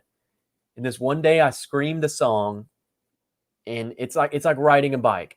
You're wobbly, you fall down, and then all of a sudden, one day, you just do it. You're riding the bike. And this one day, I screamed a song, and I found the technique, and it didn't hurt. So I did another song, and I did another song, and I did another song, and I was like, this is it. I found out how to do it. Please tell us more. Go on slower. No, faster. You guys are insane. Mosh pit, shoreline, guy in wheelchair. No one would go near him. He was there, be a part of it though. So I knocked him over, helped him back up, but his buddy. Okay, Kevin, that's funny that you mentioned a guy in a wheelchair. I was at a Chelsea Grin concert, if you know Chelsea Grin. And there's a videos on YouTube, and I'll show you guys links. If you ever remind me on Patreon, I'll send you a link. Or you just want to see the link, message me. But you see me and my buddy in the crowd. We're like rocking, like you see us. And then there's a dude in front of us. He's at the front of the stage. Just this shirtless dude in a wheelchair, right? And this guy was going hard. And I commend him for freaking wheeling to the front of the stage in a wheelchair. Like, are you kidding me? Trev tells us all to F off and more viewers show up. At any moment, I will end. Trev, so was the screaming thing you just had to practice to learn, or did someone help? No one coached me on it. I knew like I wanted to do it. I loved the music. I loved, honestly, like the stuff. When I started getting into screaming, it was not like death metal. It was stuff like Kill Switch Engage, Bullet for My Valentine. So if you listen to someone like that, so listen to Kill Switch Engage scream, and then listen to Whitechapel scream. They're totally different. They're totally different genres. It's totally different styles of screaming. But the screaming I got into and I wanted to try and do was that type. I think when I started learning, though, I was like, I can't really do the technique that they do. And I gravitated more to what I'm at today, and is more of like death metal screaming. And that's part of why I even got into the genre. I can see why people don't like it. I don't care. I fully accept. I don't expect people to like this genre. It's loud and angry. And if you don't play instruments, if you don't scream, I can see why you don't. It's just noise to a lot of people because you don't understand. I feel like, I don't know. It's misunderstood and a lot of people don't like it, and I fully understand it. But me personally, I started playing drums. The songs I were playing were getting too easy, so I started looking into harder bands to play. So like I started getting into All That Remains. All That Remains, play All That Remains, This Calling. Look up that song. If you want to know what got me into it, All That Remains, This Calling is the song that really kind of was like, look, he screams, he sings, and the drums are freaking the drums. Listen to the drums to that song. And I was like, I have to know to play that. I have to play that. So I learned to play it. And then I was like, hey, shoot, I want to scream like that dude. That's freaking awesome. Led me down a whole different path. And then I'm at where I'm at now. So no one coached me. No, I've never had drum lessons. I've never had screaming lessons, if that's a thing. I've never had any of it. I've just kind of learned trial and error.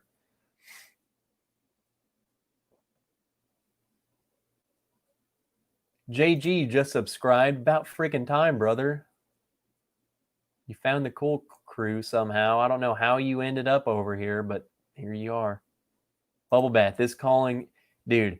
That whole album is easily in my top 10 favorite albums of all time.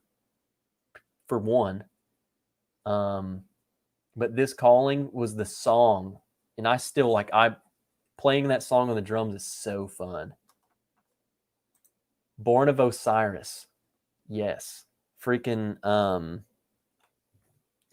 what's the album I have on here? Dan, if you just want to know.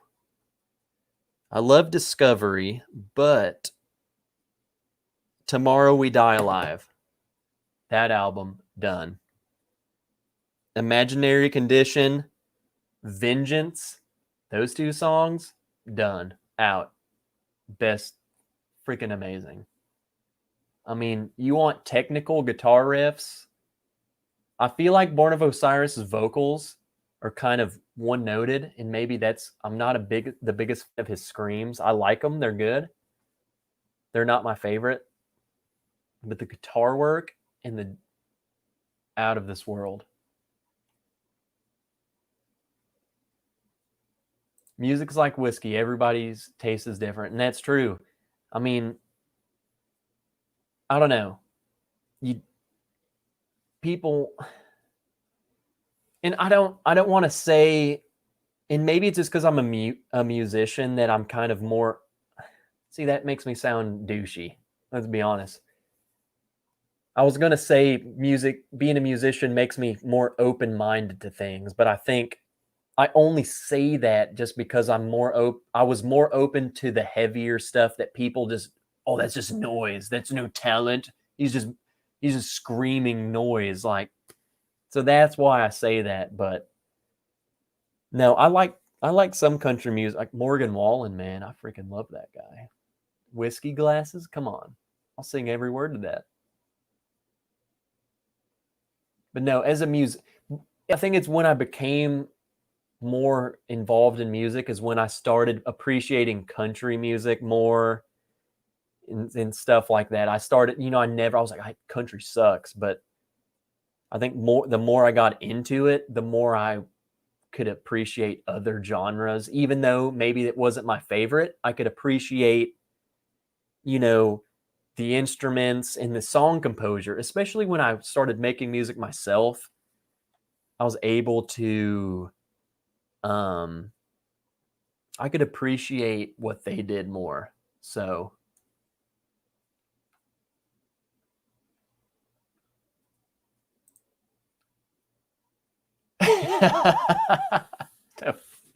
I will in this bitch anytime. Also, Trev, I will show you my beaters. If it wasn't 11:12, I would bring this camera somehow in the drum shed and I would play for you guys. Dude, Stanley, yeah, we need to talk on live stream about metal. I think you might be my new best friend. All there remain 6. 6. Yeah, dude, music. You want to see me really nerd out? Is not talk about whiskey with me. You talk about songs that I love. We'll nerd out. I mean, okay, Julia. Okay, I'm really leaving now. Love you. I'll see you on Whiskey Central tomorrow afternoon. Okay, Julie and Dan.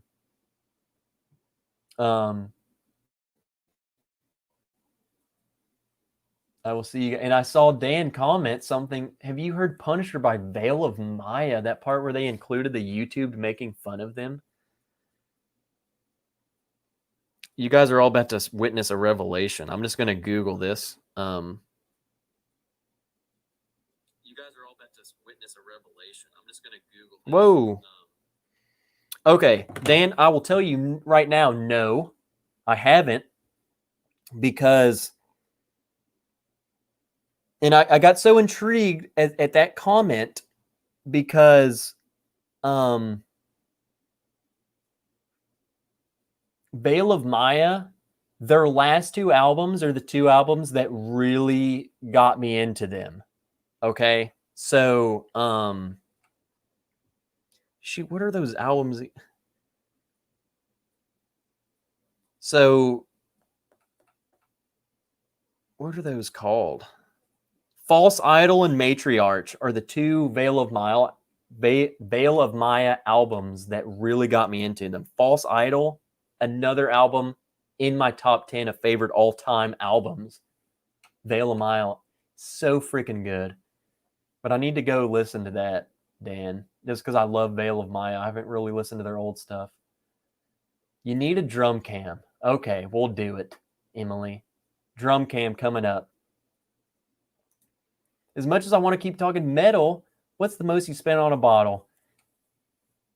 Wild Turkey, Master's Keep Bottle and Bond. It was $175 plus tax, and it came out at $200 even. That's the most. That's the most.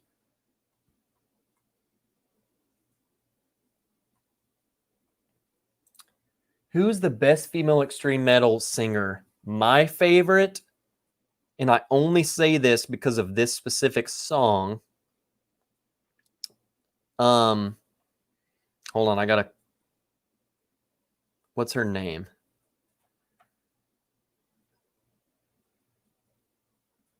Her name is Alyssa White. What band does she play in? The band Alyssa White plays in just drew a blank.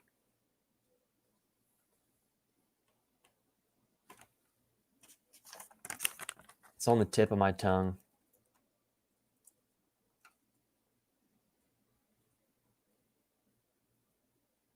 Who does she play in? Arch Enemy. Come on, guys. Arch Enemy. If you don't know Arch Enemy, I'm in love with their singer. If you want to hear a girl scream freaking metal, I don't even know what to call them. Melodic death metal. But she plays in a Carnifex song. She's a guest vocalist in the song called No Light Shall Save Us by Carnifex. Amazing. That song is amazing. Do you like Parkway Drive? Well, yeah, Stanley and Arch Enemy. Yeah, I like Arch Enemy. I really just like her. Parkway Drive, though, dude. Deep Blue and Horizons. I play a lot of Parkway Drive on the drums. I love screaming Parkway Drive. Winston, awesome vocalist. Love Parkway Drive. Those guys, their newer stuff kind of turned me off, but Horizons, Deep Blue, even into Atlas era, good. Really, Horizons era is. Listen to Boneyards. You guys want a banger song? Boneyards. Man, this turned into a real metal stream. I didn't realize all you metalheads were in here. Does anyone have a Spotify playlist? I have a random taste in music and would love to find a spot. Shoot, Caitlin. I don't know about a playlist, but if you message me, I'll tell you the songs to listen to from all these bands. And if you don't like those songs, you won't like any other songs. So it's like, I'll give you the hitters. But just to kind of steer you in the right direction of extreme music.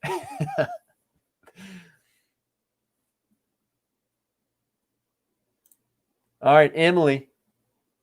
It's dying. All right, go relax. Go drink water.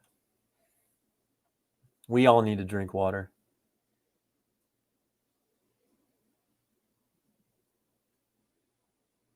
What? Good story about James Hetfield, JG. I've told this story before, but I'll tell it again because it's probably the best thing that's ever happened to me. I was at Metallica concert. I wasn't front row. I was probably 3 people back from front row. And have you ever been to a Metallica concert?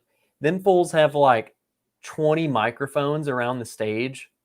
And each song, they kind of just flip-flop. They'll just walk to a different microphone, and that's where they'll be for that song. And one of the microphones was like right in front of me. James Hetfield in one of the songs playing, blah, blah, blah, blah, takes his pick and flicks it out in the crowd. It goes right over my head. About 10 arms reach to grab it behind me, and in doing so, they launch it, and it comes back over my shoulder and lands right in front of me. So I look down, there's James Hetfield's guitar pick. I reach down, I grab it, and the rest of the show, I'm holding it in a death grip in my hand because I was like, no one is going to get this pick from me. I'm not putting it in my pocket. I'm not losing it. I'm holding it in my hand where I know it's safe. So I have that pick. Best thing that's ever happened to me.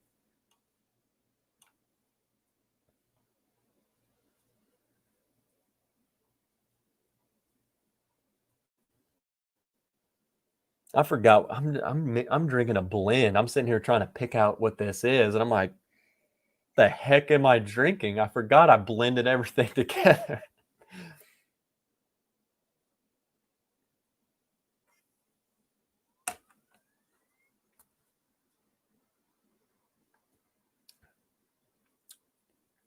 It's fine. Not my favorite. All right, guys. I screwed with you earlier, but I do have to get up early, so I am for fact going to end it, but I won't give you the whole spiel. Everyone who stayed already knows all the stuff, but if anything you guys want to talk about, you guys can always message me. I'll get back with you. We'll chat. And over on my Patreon page, we can do we do more stuff like this. I like being able just to chat and kind of just more chill with you guys. Try to interact with you more. So we can just talk about whatever, and I'll try and do I'll make some drum videos I can share on the screen and whatnot. You guys can hear and see what that's all about. And I'll try and do some lenses and posts and stuff about the airsoft. So I mean, if that's if you guys want to see stuff like that, I can do it. So yeah. We've been doing this a long time, man. I can't believe it. We've been going. This has been going 3 hours. Then we did a Patreon one. You guys are legends for sticking around this long. Seriously, I freaking love you guys. All right, guys. Until the next one, man. Any questions, any comments, anything you want, just message me. You know where to find me. You can find me anywhere. But all right, guys. Cheers. I'll see you in the next one. Thank you for hanging out for this long. You guys are insane. You must have nothing to do like I haven't. But probably plan on seeing me Sunday. If not, I'll try and do an extra live sometime next week before Friday. Try and do another pregame for one of the channels. But that's that. All right. Probably see you in a lens or something on the Patreon page tomorrow. So I'll see you there. Thanks for hanging out. Cheers. Cheers, everybody. Have a good night. Go drink some water. Relax. All right. Love you guys.